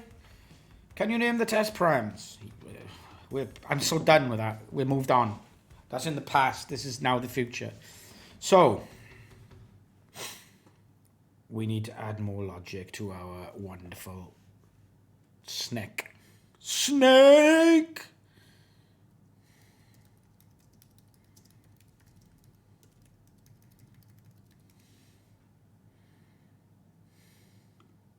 I don't know if you can hear this. Probably not.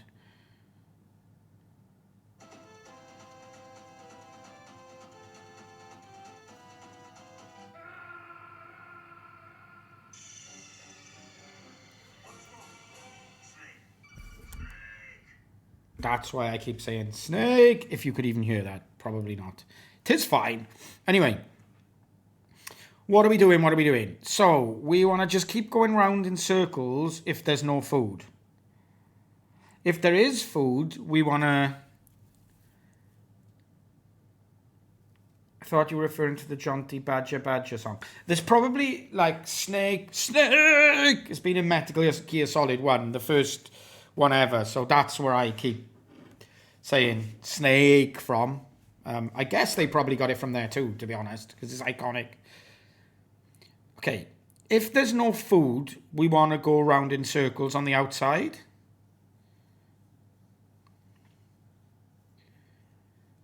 And if there is food, we want to make a beeline for it, right? So how the hell do I even do that?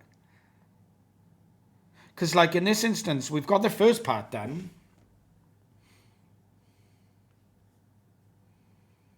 Because we're just going to go round and round and round the outside here. Oh, we don't. We die all of a sudden. Huh? Have we had regression? Have we broken... We've broken something. We've busted something that our tests didn't catch. How dare you? Okay, let's create a new test that has this content in it and figure out what's going on there. Yeah? So we should be able to easily do that now by going... Boop, we create this. This is the power of what we've done so far. I can copy this. I can paste it into the test assets as board 3.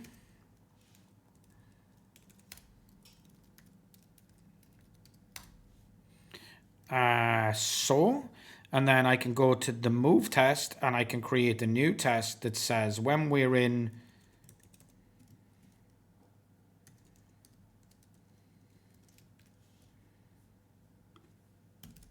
When we're in the situation of board 3, we should go right. Does that make sense? I think that's the same as board 1, though. Is board 3 the same as board 1? No. Okay, well, just doesn't really... Does it ever matter if we have too many tests? Is that even a thing? Is that even a thing that you should ever worry about? Does it make any sense what I've done here? When we're in this situation, right, I'm guessing that we've said go up. Oh, actually, it's just internal server error all the way. That's the problem. There's our problem straight off the bat. Okay, well, let's delete this for now then. We leave board 3 file there for now, and let's figure out why this is... There's probably a problem in our move handler, right?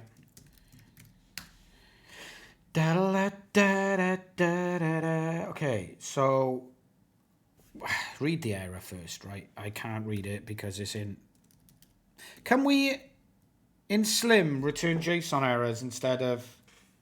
We'll use a question for Google. Return errors as JSON.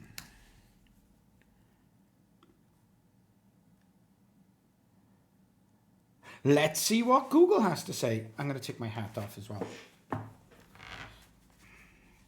Good old Rob. Slim's error handlers will return JSON if the client's accept header is correct. Ooh. Will it now? Will it now?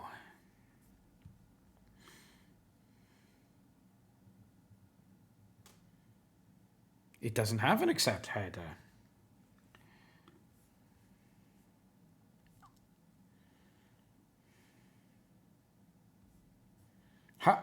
Ho, he, ha, how, what. Can we, when, am I getting distracted? Am I getting distracted here, folks? Or is this useful stuff to be looking at? I reckon the errors should always be in JSON, and I reckon that'll make it more useful to me in the long term, because I keep having to go to JS Fiddle and paste the errors in there.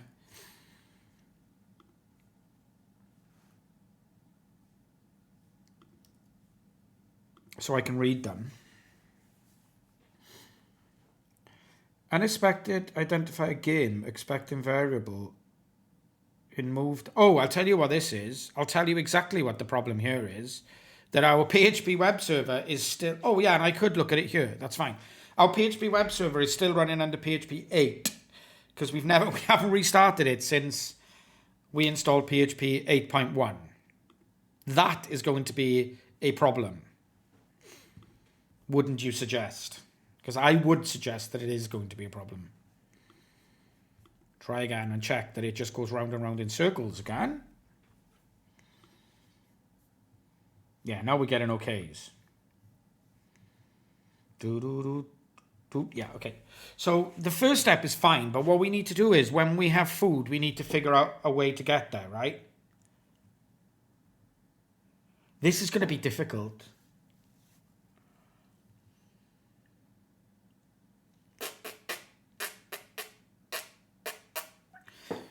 Cool.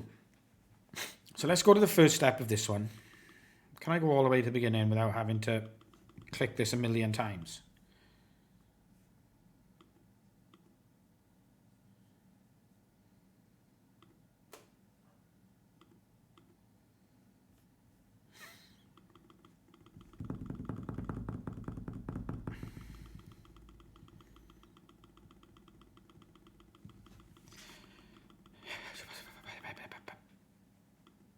So what would we expect us to do here? We're always prioritizing up. So would we say that we should go up or right because we're equidistant from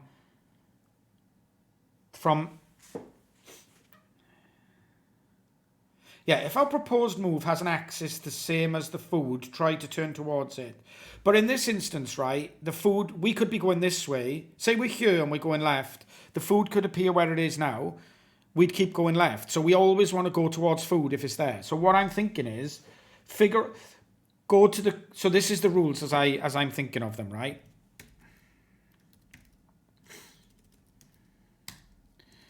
If food, check which axis is shorter distance, then go that way if we can. If we can't, go the other way. If we can't go either ways, because it's going to be two axes, go up.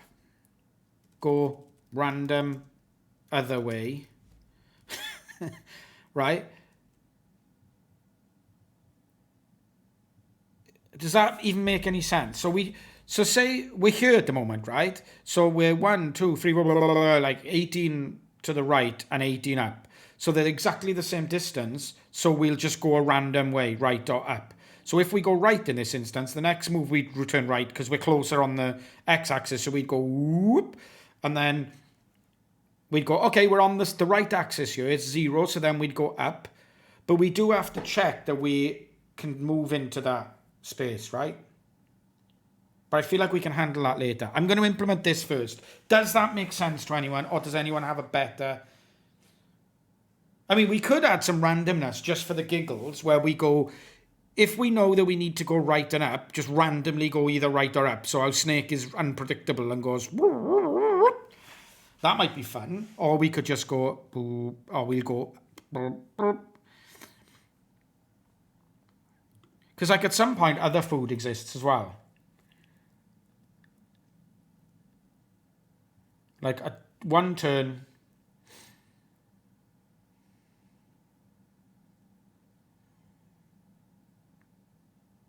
Oh, it doesn't work on this one. But oh yeah, it did work. I missed it. So what do we do when we're here? Like we should go... If we're going for this food, but this food is closer, we should go boop and go for this food. Does this make sense to anybody, or am I just talking shit to myself as usual? Hello, who ate my face cake? It makes sense to me, so we're going for it. It's fine.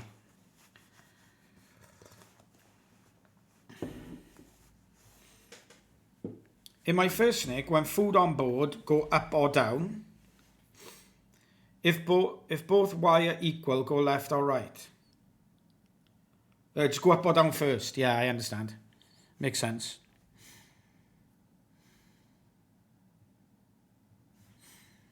Let's try implementing these stupid rules that I've just arbitrarily decided upon.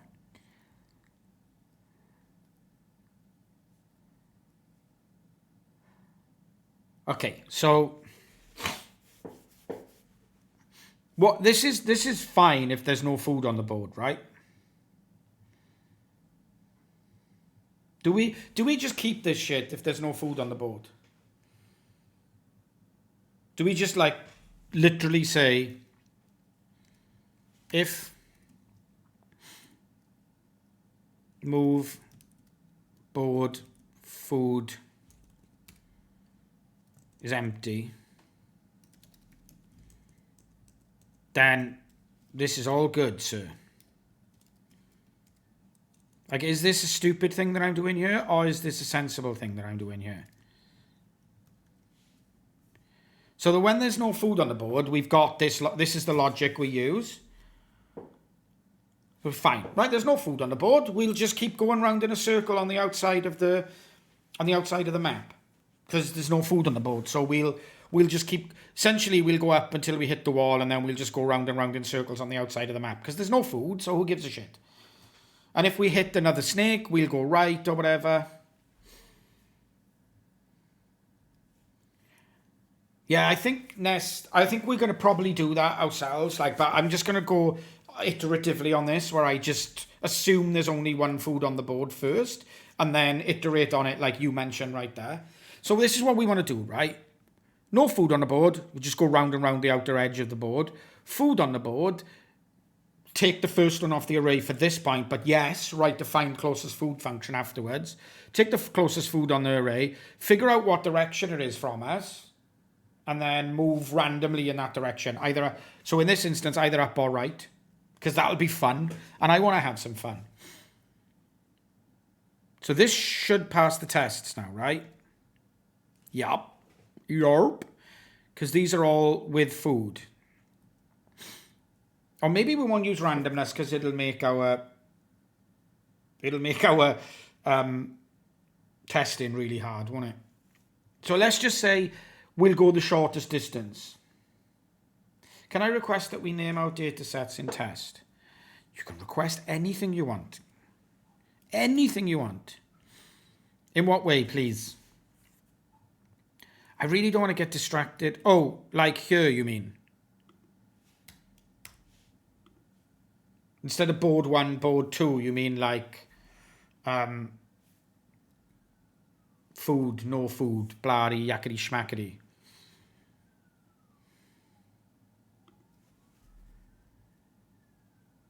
I don't know what that means. I'm okay with it at the moment, Kat. I'm not going to get distracted, but put it on a to-do. Add a to-do on line 14 to say improve this when I'm getting around to my next set of improvements, because I would like to actually solve a problem now that I've spent all afternoon refactoring.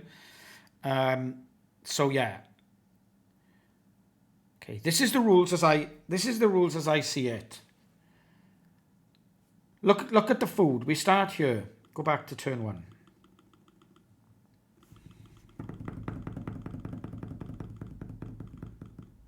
Did you set up code coverage? Fuck off. Yeah, pest's got code coverage included. It's fine. We start here, right? We go, okay, there's some food here. So we say, okay, is it closer to the x-axis or the y-axis? It's the same. Okay, we go up. Beautiful. Then we do the same thing. Is it closer on the x-axis or the y-axis? Or the y-axis. Okay, we'll go on the y-axis until we get here. And then we'll go, okay, is it closer on the x-axis or the y-axis? Oh, we're already on the y-axis, so then we move along the x-axis. That's what I'm going to do. And I'm also going to say,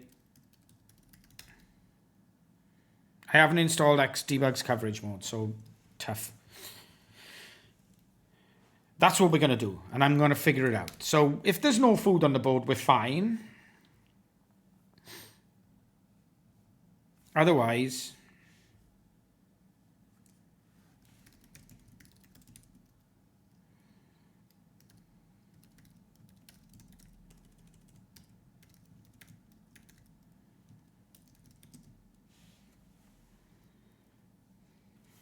we can do this anyway. We can set the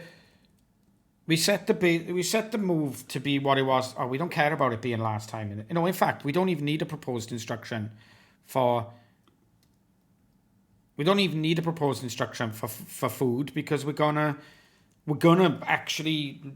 not gonna do what we did last time. We're gonna use algorithmic powers to figure out what the proposed move is.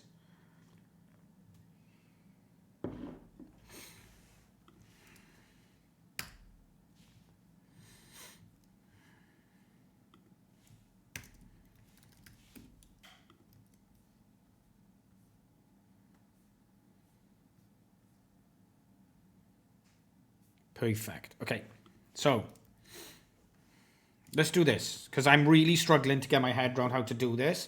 So I'm going to actually just start slinging code onto my editor, which is the only way that I can start to figure out in my head what the hell I'm doing, because it just works for me then.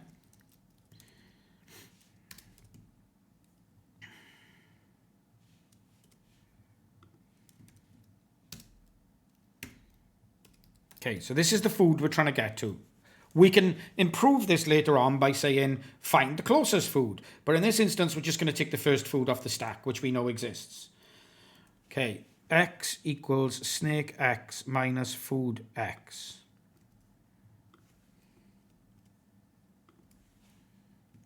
Distance on x equals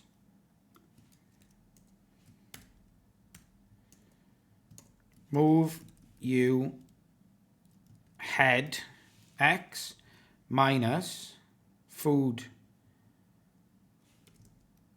x. Correct. For what it's worth, you're on the right track. Thank you. Thank you, B. Campbell. I love this, because this is the way I solve problems, to be honest. Genuinely, I just try and solve them like... I try and solve them relatively simply and then iterate on that, because that's the way I've always worked. And so this is really interesting for me. Really interesting for me to be able to do this. So thank you for telling me I'm on the right track. No spoilers, if that's okay.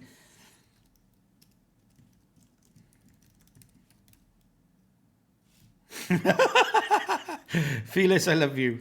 It's like, I'm in the middle of typing it now, though, and I think it takes some of the fun out of it, really, if you... Like, you know what, B. Campbell, when I've got a working bot, like when I've got a working snake, and I'm like, okay, this is all working, and it works, and it can compete in fights, I would be tempted to look into what other people have done to, like, you know, out of interest. But at this point, part of the fun is figuring out the problem. Well, in fact, all of the fun is figuring out the problem. Writing the code in my editor is the least fun.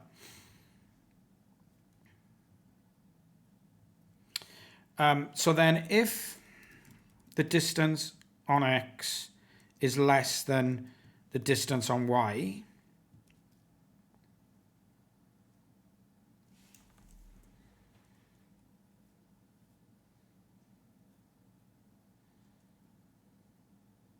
we want to move on the x plane, but I need to figure out if we need to go left or right.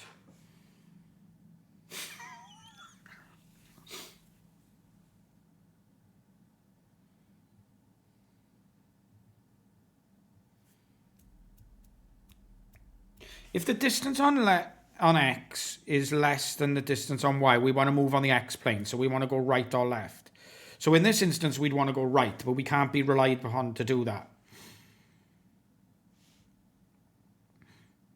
Then direction x equals distance on x is greater than naught.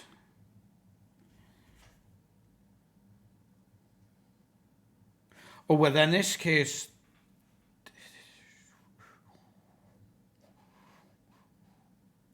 I'm tempted to make it so we don't look to see which is closest and we just say we'll always go on the y-axis first and then the x-axis. So we say, like, put it this way, right? What happens if we do this? What happens if we do this? If the distance on x is naught. Whoa, whoa, whoa, whoa, whoa, whoa, whoa, whoa, whoa. I don't understand that a second, Felix, because I'm going to leave it there, but I'm still trying to figure this out in my mind. So until I figured it out in my mind, I won't look at your code necessarily. Because otherwise I'll just not be able to figure the problem out in my mind. I know what I want to do, I just don't know how I can do it. What I want to say is, if the distance on x is not naught, essentially, because this could be a negative number, right? If x is 4, if we're over here and we're over here, it's negative. It won't be naught unless you're on the food. No, it could be naught. It could be naught if I'm on the same. So it would be naught if I'm here, for example. So then we just want to go up, right? So if I'm here, we'd say, oh, okay, the distance is naught, so go up. So if it's not equal to naught, we'll just randomly prioritize the left or right. This essentially, exactly what you said.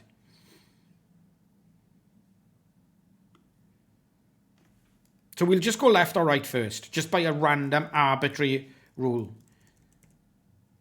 Is it not equal to? Is that, okay. When it comes to integer comparison, I always use up and down.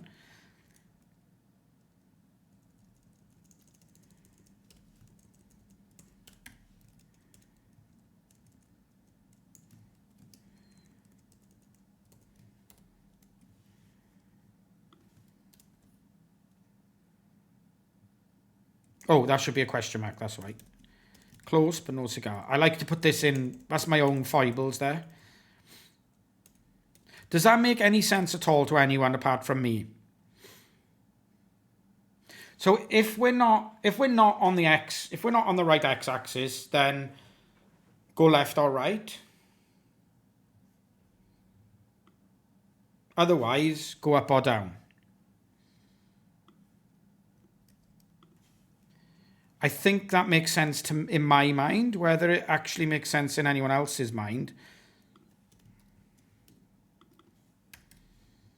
and whether this actually works, is anyone's guess. Okay, so in this instance, we're not on the right x-axis, so we should go right by that logic. Naught is here.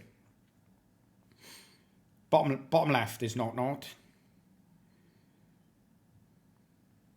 I mean, we're going to write a test for this, because now I can do this, because I can go to ngrok, I can clear this, I can replay this and copy and paste the JSON here.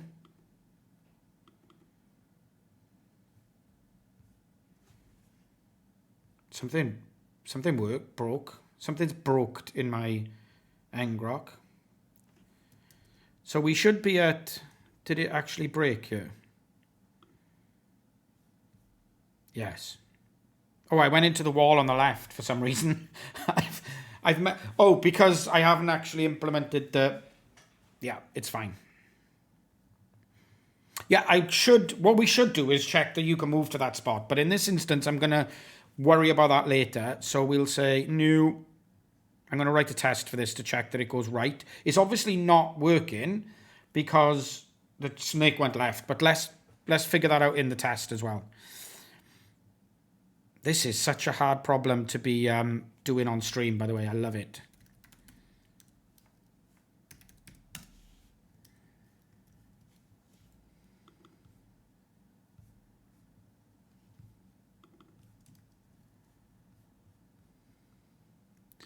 Okay, so we should be going right at the start of this board, right?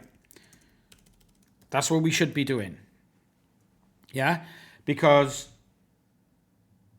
we're not on the right x-axis, and therefore our rules say we need to go right. Yeah, I think we do, Cat, but I'm just going to run the tests to figure it out. Yeah, we were expecting right, and we went left. So we've replicated that problem, which is good. And we have a test which keeps you absolute animals in chat happy. So at this point, right, I'm going to put a brekkie point here, and I'm going to do that.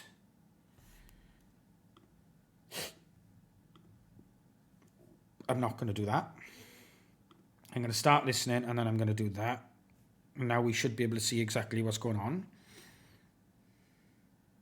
Why can't I see the console, the PHP unit, the Xdebug console? Hello?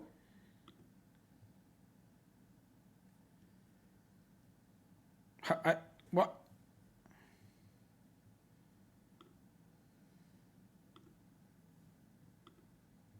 Because I pressed the wrong button. The distance on X is minus 16 for some reason. Does this need to be the other way around?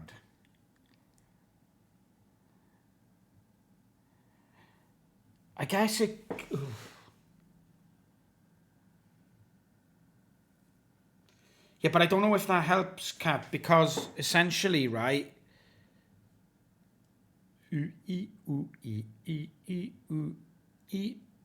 I'm thinking of a problem. Because if we're here and the food is here, then it would be a negative anyway, but we would need to go left. Yeah, try it and see. And we got the test, so that's fine. I agree. Yeah, no spoilers if you don't mind, B. Campbell. It's fine.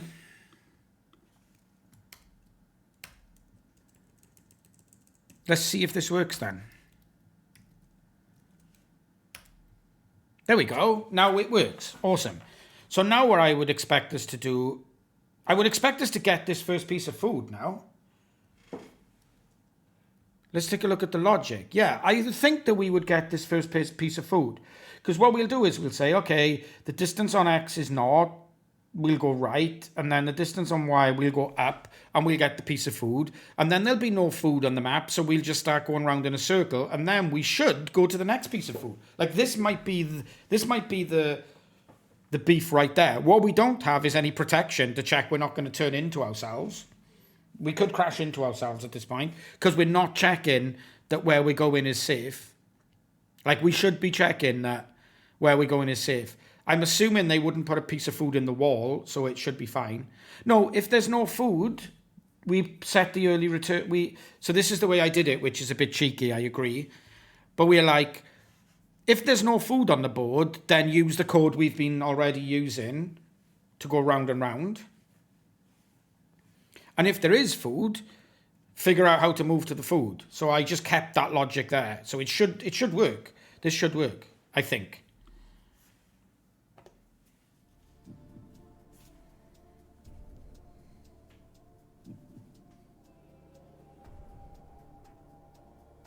Now it should start going round and round, clockwise round the outside of the board.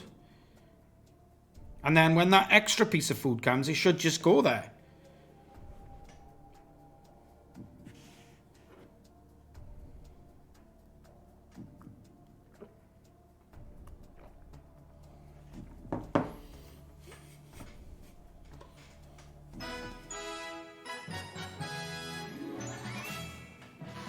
We are snacking. I don't know how we win this. Survive. Oh, I didn't even know there was more food. I'm assuming we're winning because the rules are the same.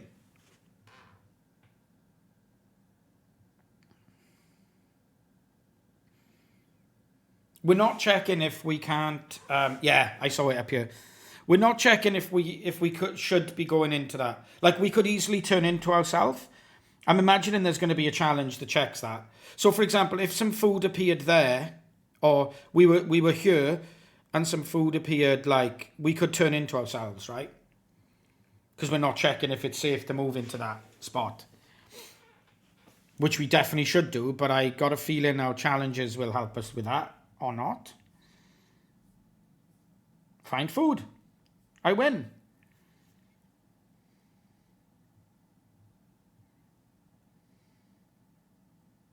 Oh, look at that pretty snake. We should customize our snake. They did the same thing that we did, but in a different way.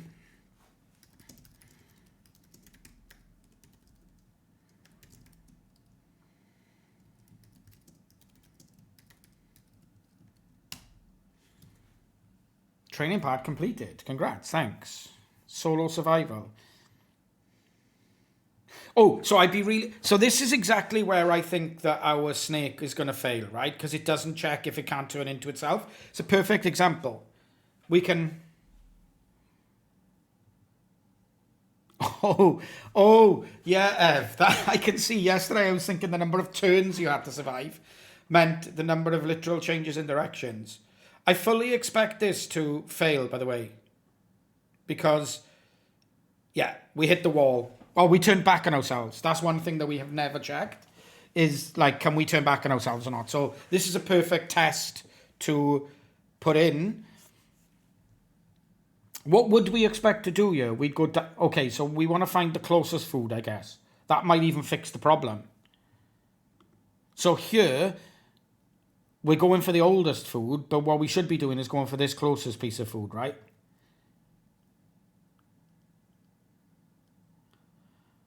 Awesome. Let's do it. Let's do it. At this point, we should be going down. We want to extract the checks. We're going for one on the same axis. Yeah, exactly. So we just turn straight back into ourselves.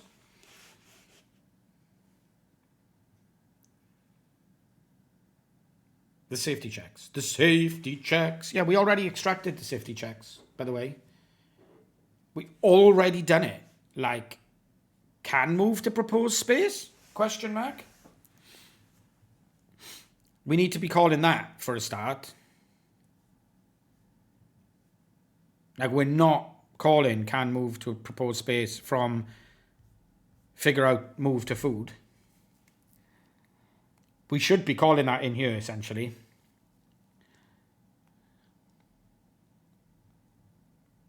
Well, what we could do, right? I know this is really tricky. What we could do is, instead of going for the closest piece of food, just say, can I move to this piece of food? No. Okay, can I move to this piece of food? No. Okay, can I move to this piece of food? Yes. Okay, I'm going to go to that piece of food. Rather than actually looking at the closest one, just keep going over the array until we find one we can get to. I mean, it's cheesy, but I kind of like it. Yeah, let's add that to it and see if we get further. I agree with Kat. I agree with Phyllis.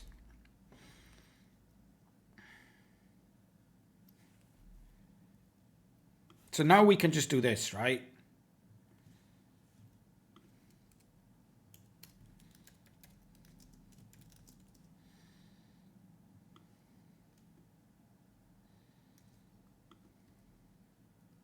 Oops, wrong. Copy pasta.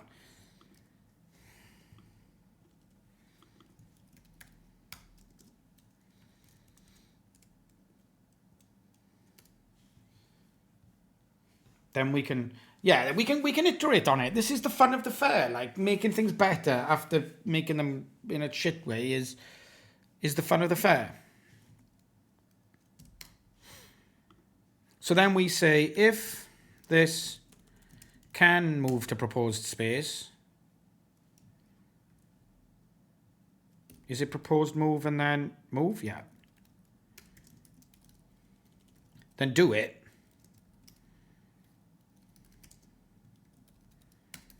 Otherwise, figure out a route to the next piece of food in the list. So we need to have an index of the food we're going to use here.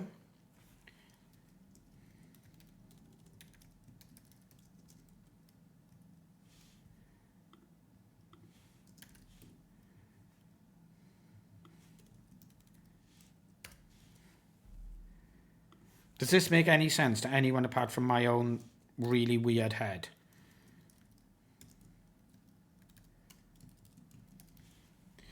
Am I going to infinite loop this again? There is potential, right?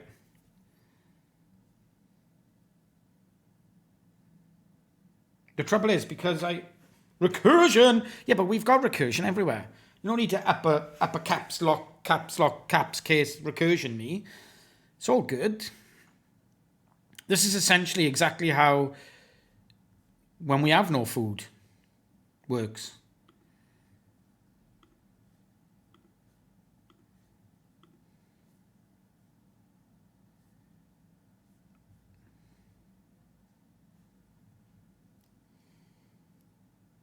We're fully recursed. You need to do a food index is greater than count food. But that means, like, what are we going to do? Yeah, we need to do that. We need to do that.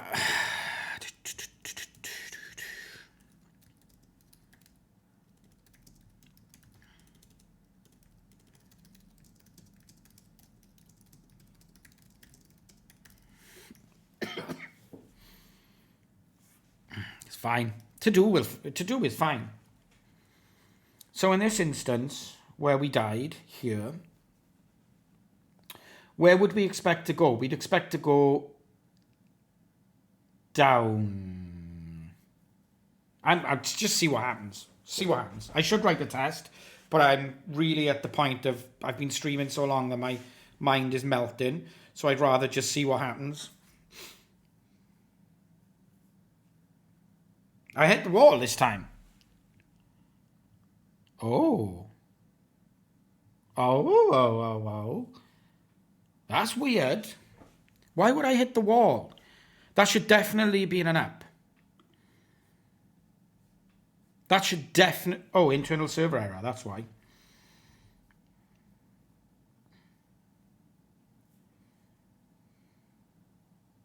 Xdebug has detected a possible infinite loop and aborted your script. Who said that we should just put a to-do and not write the problem?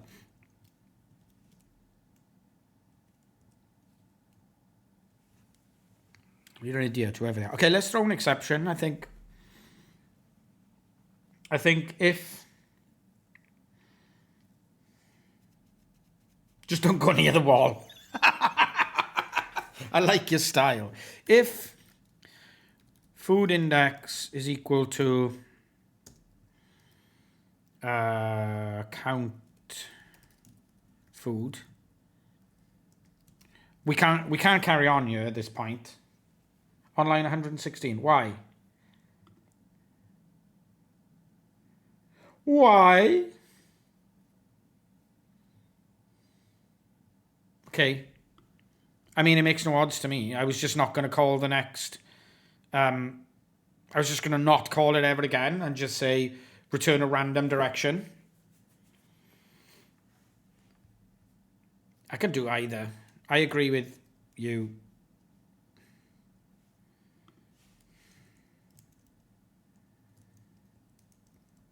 No, that doesn't work here, right?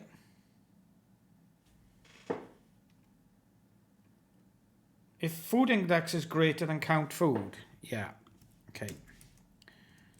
We haven't figured out the food yet, so it needs to actually go line 117. Not to be like really bad, Cat, but you said 116 and it's like actually 117. So, you know... Or you've given me the wrong code because it needs to be like not food, but move board food. Like this code definitely wouldn't work the way that you suggested it. Come on now. It's just, you need, come on. Can you try harder, please, chat? You're just not pulling your weight today. I mean, we got to do something. Middle finger, yeah, sorry. We've got to do something, like throwing an exception will just keep us going in the same direction. So we can't get to any food. So what do? Do we just like pick a direction at random and go that way? Or do we Do you know what we do? Yeah. Do you know what, Craig? You read my mind. You read my mind. We just say, fuck it. We'll just go up or right. Yeah. That I think, but we already have that in figure out move. Figure out move. So what we do is we abstract this into a method, right? Because otherwise it's just going to keep going, and we call that method. We just try and go to our previous a clockwise motion. I agree, until we can like get to some food. But that means we just pull this into its own method, right? Am I wrong here? We pull this out into a method so that we can call that from, yeah, okay, cool, awesome. This is so much fun. Like, I never thought this would be so much fun.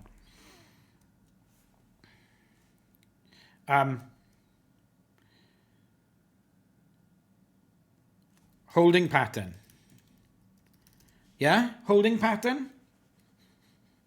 What do we think?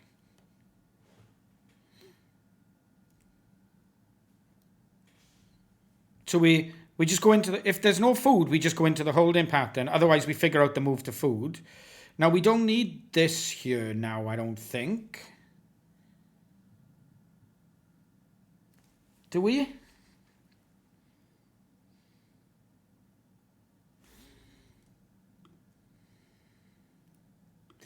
We need to flip this around because that's what we do in the other way.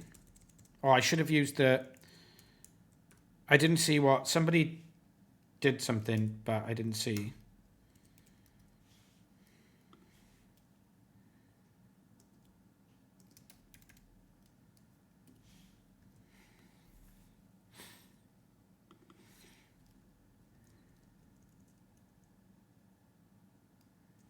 I don't think we need that there.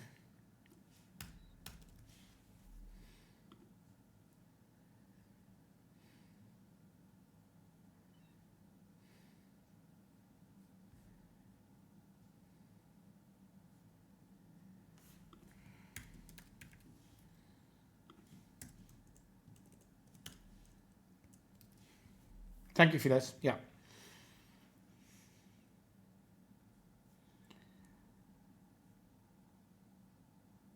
Oh, this is the wrong method that I'm freaking editing. That's the problem here. I'm editing the pissing wrong method. I'm editing can move to proposed space where I should be editing holding pattern like a complete idiot. Let's take that and put it underneath the code we're working on though, so that I don't do that again.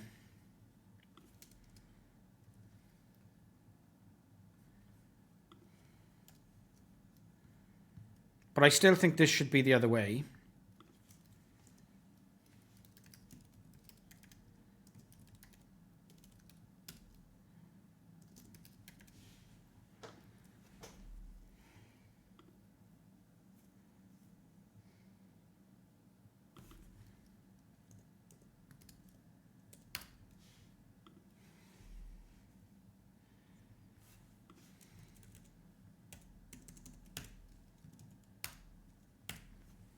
I'm just pottering a minute to figure out if I've done this. We don't need this here anymore.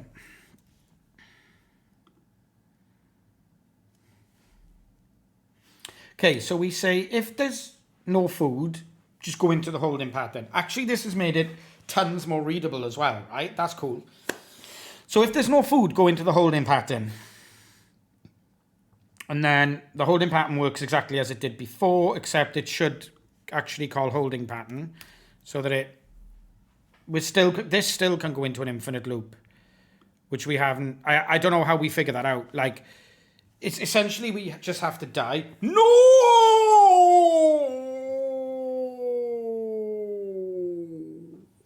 Oh yeah, you're right. You're right. No, it can't be that. Else we never go to food. No, because this is no. You're wrong. Think.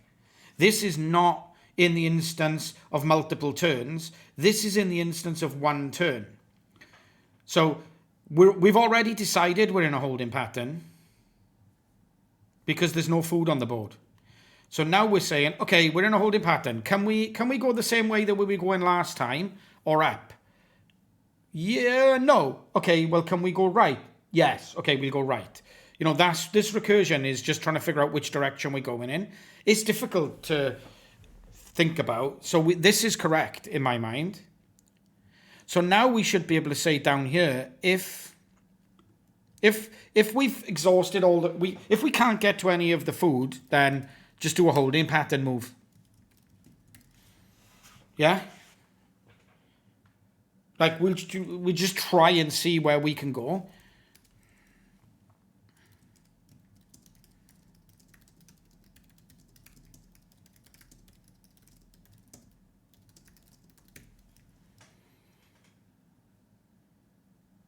I think that will work. Like, we haven't got any tests for this at all, and we definitely should have tests for this. But I just want to get something done, because I'm... Oh.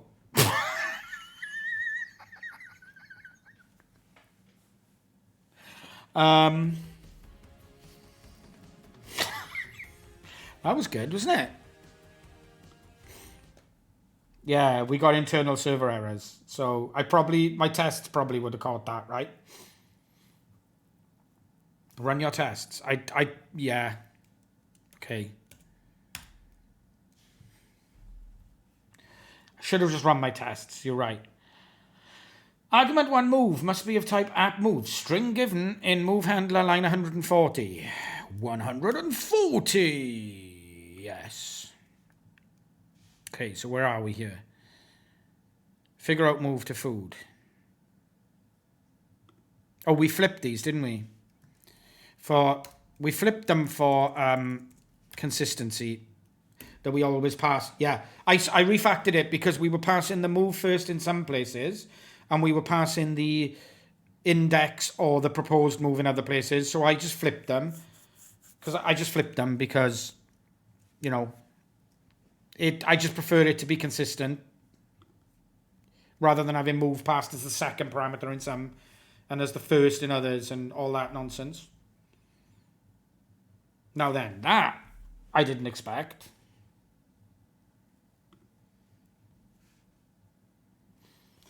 Sometimes this way, sometimes that way is the PHP way. I agree, Woodworker. Welcome back. Nice to see you again on the stream.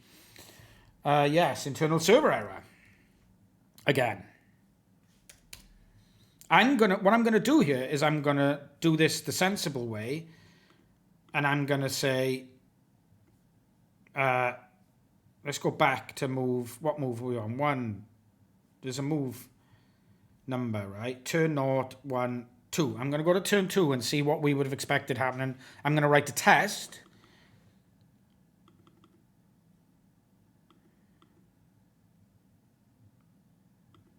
No, turn 2 must have worked because it went left. Yes, I'm looking at the bloody turn 3. Turn 3. Turn 3 we would have expected to have gone left, right?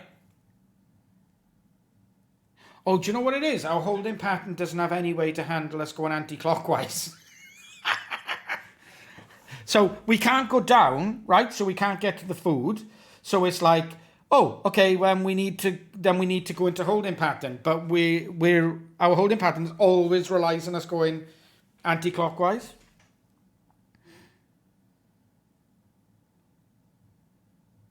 So what should we do here? We should go left, right? We can write a test for this. This is great. We can write a test. We should go left. We're all agreed that the absolute, what we actually should do here is going left, because essentially there's no other way we can go, I don't think, right? We can only go left, in fact. We can't go up, we can't go down, we can only go left. Yes, it does, Felis. We can only go left. So realistically, this should have worked. This should actually have worked. But it's obviously there's a bug. So let's write a test to replicate the bug.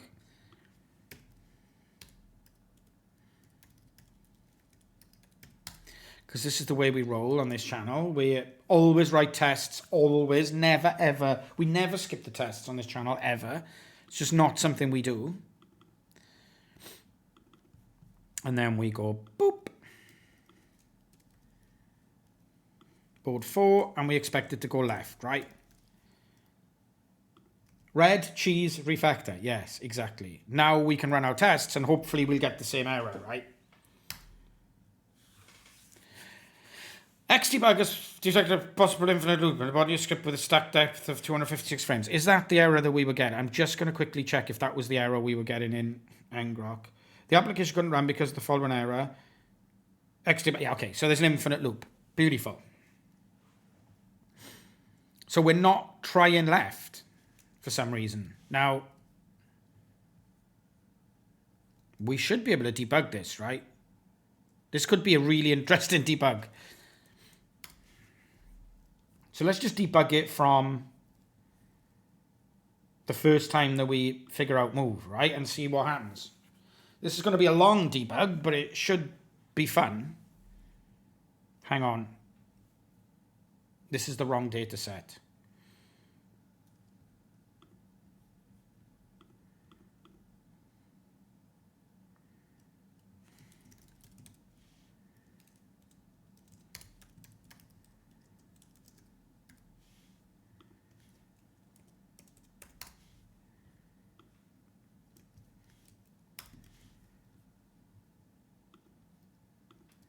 That should work, right?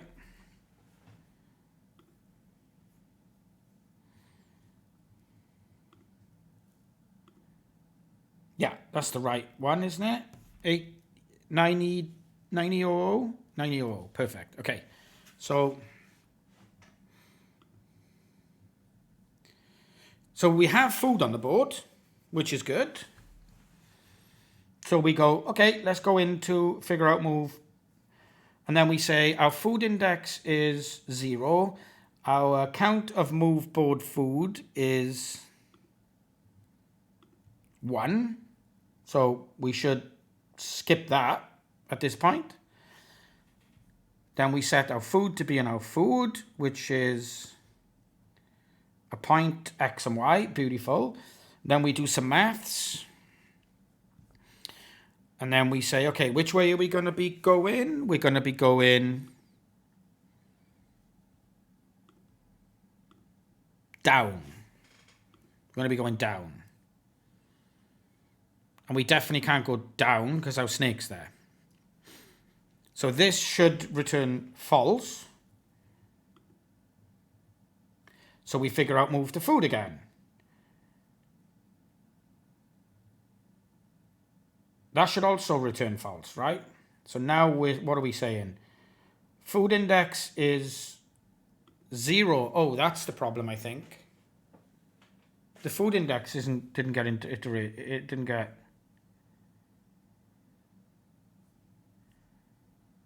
Is that the problem?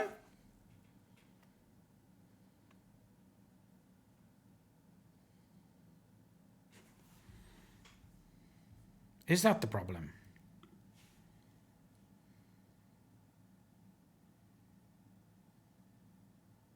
Plus var. I don't know what the difference is, Felix, if I'm honest. I feel like food index plus 1 would work here because that would give us an absolute integer of 1. Whereas food index plus increments the variable and doesn't return the incremented value. I don't think it returns the I don't think the plus returns the incremented value. This is way back from in my programming depth of knowledge.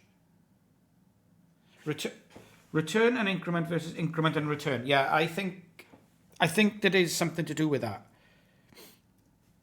I feel like we fixed this problem though, so let's run the tests. Still failed. Undefined array key 1. On line 129. Which this should have solved it, right? We shouldn't get here. If food index is food index is 0 indexed and count is non-zero indexed. Am I thinking that's a thing in PHP? Am I an idiot? I seem to think the count in PHP gives us 1. Well, then it should be equals, right? I'm not doing greater than equals. Yeah. It's because it's it's because food is 0 indexed and count gives us a non-zero indexed. Yeah. Yeah, all right. All right, Kat, you win the day. 0 indexes in PHP is shit, and we all know it, and it's fine. Okay, let's try again and see what error we get into this time. Like, literally, my tactics at this point are just seeing what errors we get and then fucking fixing those.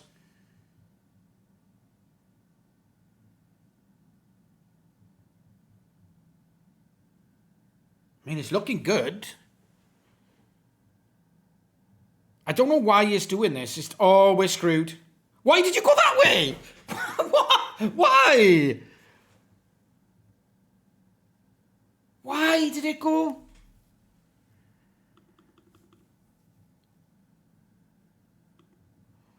Oh, because I always tell it to go left. No, I don't, though. I always tell it to go up. Clockwise holding pattern, yeah. How the fuck can we even... How the hell can... Sorry, my language has gone... Tiredness abounds. How can we even... It's because I tell it to go clockwise when it can't go anywhere else. But how can you even say... Like, what you need to do here is say, oh, no, there's a gap here, so you should go that way. Rated R for rubbish. Thank you. And I thought that was so freaking positive there. I was like, this is... looking, I mean, I want to see this again because it looked so good. It looked so good until that point. God damn it. Look at this. This looks amazing. It's like, no, I'm just going to gobble this food up. I'm brilliant. My snaky powers are the best. And then it goes, oh, I'm going to turn left here like an idiot. Wah, wah, wah.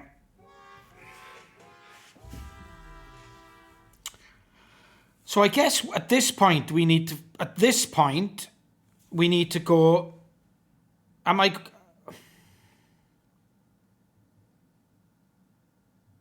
So I think, right, this is what I think. And you are definitely, I'm interested in what everyone else thinks.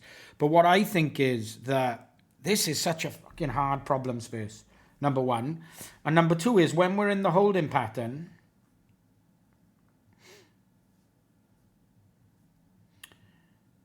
what we want to do is we want to say, like, we don't want any of this nonsense. We want to say, I'm okay with this habit. Well, if I turn right,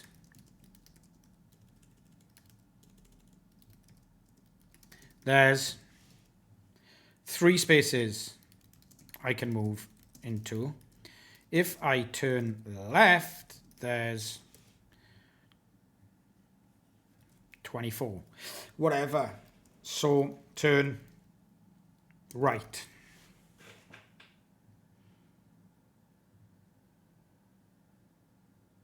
Yeah, we want to check the direction we want to go to is enough space for the full snake. Agreed. Otherwise, we can just keep iterating around our holding pattern, right? But how the hell do we write code to figure out how many spaces there are that I could turn into this way? There's the rub. There's the rub right there. Yeah, I can get the length of the snake. That's really easy. The length of the snake isn't the problem.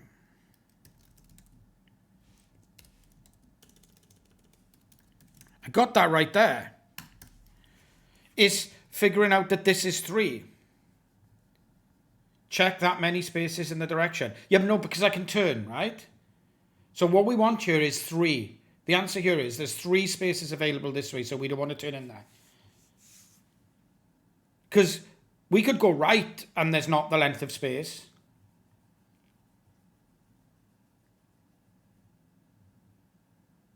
Do you think the problem happened before that? You think that the snake shouldn't have turned down? I don't think. But if it was 4, it would be wrong. Yes. And what I'm saying is, when we get to can move to proposed space, right? If what we need to do is say, okay, if I move the head here, how many spaces will be left for me to move in, for me to turn into? 2. If I move, okay, don't do it, because it's less than the length of the snake. If I move here, how many spaces will there be left for the snake to move into? 1, 2, 3, 4, 5, 6, 7, 8, 9, 10, 11, 12, 13, 14, 15, 16, 17, 18, 19, 20, 21, 22, 23, 24, 25, 26, 27, 28, 29.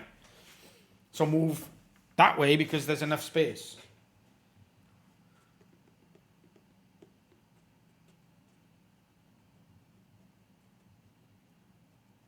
Bearing in mind, we're not in holding pattern here either. But if we're adding can move into proposed space, that's fine.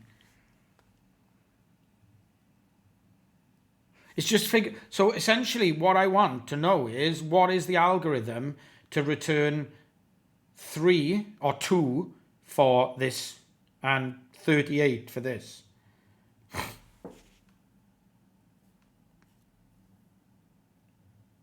Yeah, we want the snake head would never collide with the body because we have the can move to proposed space method, right?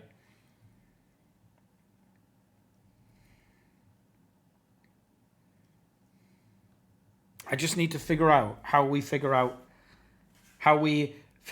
that this is 2. What's this is why that's why I use the flood fill algo. Okay. No, I don't. I think that you're I don't think that it's bad that the snake turned down here in the slightest way. I think it's bad that it turned right here. Personally. Because how would you, like, if you said, how would you even do it here? Like, it's saying, oh, I'm going to turn down. How many spaces are there that I could move into? 1, 2, 3. Like, it would be the same, essentially. It's only when, the only point where we don't want to be dead-ending ourselves is the point where we dead-end ourselves.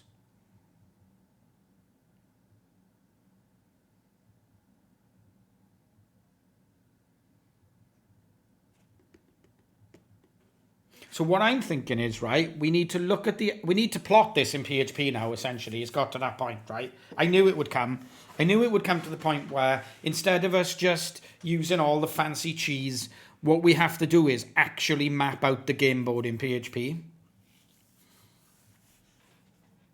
Which is what we're going to have to do. We're going to have to use an array to plot out the game board. Check the exit location. But what I'm trying to say to you here is, check the exit location is so easier said than done. If it has less than 3 exits moves, then reject stage 1. Oh, okay, you're right. What we could do is, so we know the snake is 1, 2, 3, 4, 5, 6, 7, 8, 9, 10, 11, 12, 13, 14, 15, 16, 17 lengths. So we could map 17 steps in the future. And if that's good, then we say, oh, okay, yeah, that's fine. If we can do 18 steps, that's fine. Only need the next step. How though, Kat? I don't understand, sorry. I genuinely don't understand, because if we looked at the next step, we would see that we could get out of the next step. Yeah? Because if we moved here, there is a place that we can go there. If we move there, there is a place we can go there. If we go there, then there's no place we can go.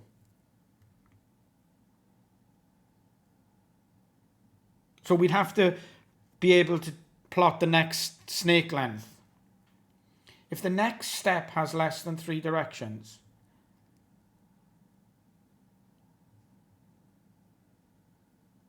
yeah, but I don't understand. It fails. But then that's going to give us a problem when we come down here, right? Because if our snake's head was here, no, it's fine. I'm gonna quit this for today and come back to it next time.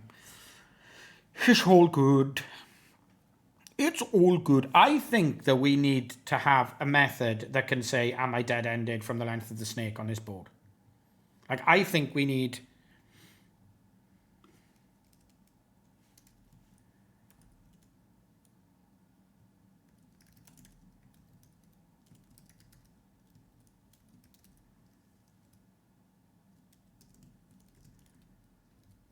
I think we'll all agree that we need something like this, right? I believe robot developers are used to this problem, obstacle avoidance algorithm. How's the snake going? We literally got dead-ended, Matthew, when this happened. Are you ready? This is how far I've got. And I'm very interested because I know you've been writing a Battlesnake maximum. So we got this far where I thought everything was phenomenal and fantastic. And we're like, super snake, eating food, doing all the snaky things. And then it makes a bad decision at this point. It dead ends itself. It makes a terrible decision right here.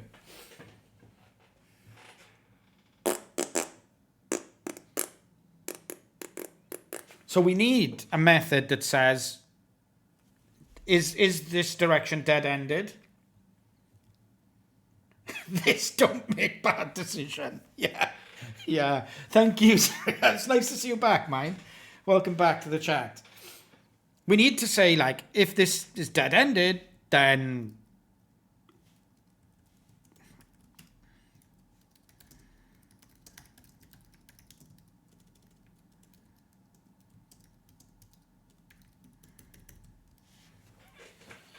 If this is dead-ended, then, you know, it's gonna be something we do after the weekend, I think, because I'm really hungry, because I've been streaming since 12 and I haven't had lunch.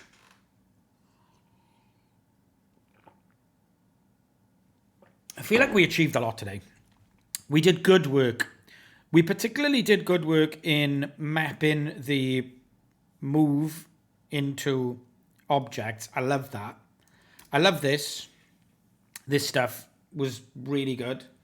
Every direction is a dead end eventually. Absolutely, Matthew. But then you're going to lose the game. So it is what it is, right? At this point, you shouldn't be turning left. We can all agree that turning right keeps the game going here. Turning left ends the game. Everyone can agree on that. And there's loads of space for Snacky Boy to go this way. So he should have turned. So my next plan is to make it turn right here. In fact, we can set that up. We can set that up right now. Turn 75. Let's set up the test so we've got the failing test for next time. Oh, it internal server errored. I like.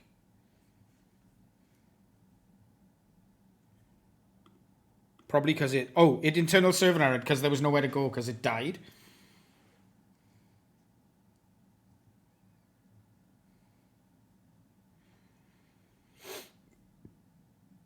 Turn 75. Beautiful.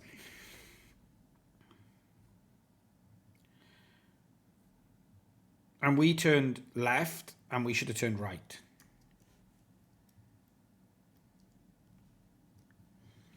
Yeah, that's easier said than done as well, Sirius, to be honest. Without any algorithm, I believe the ID logics, the snake should always head to the nearest wall. Like, yeah.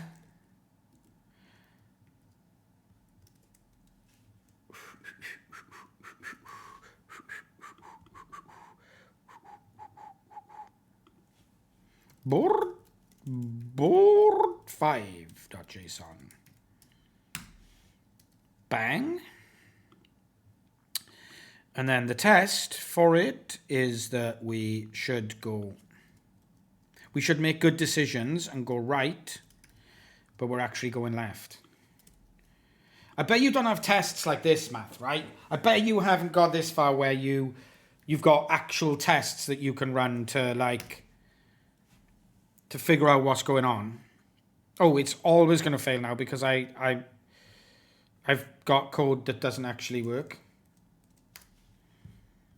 There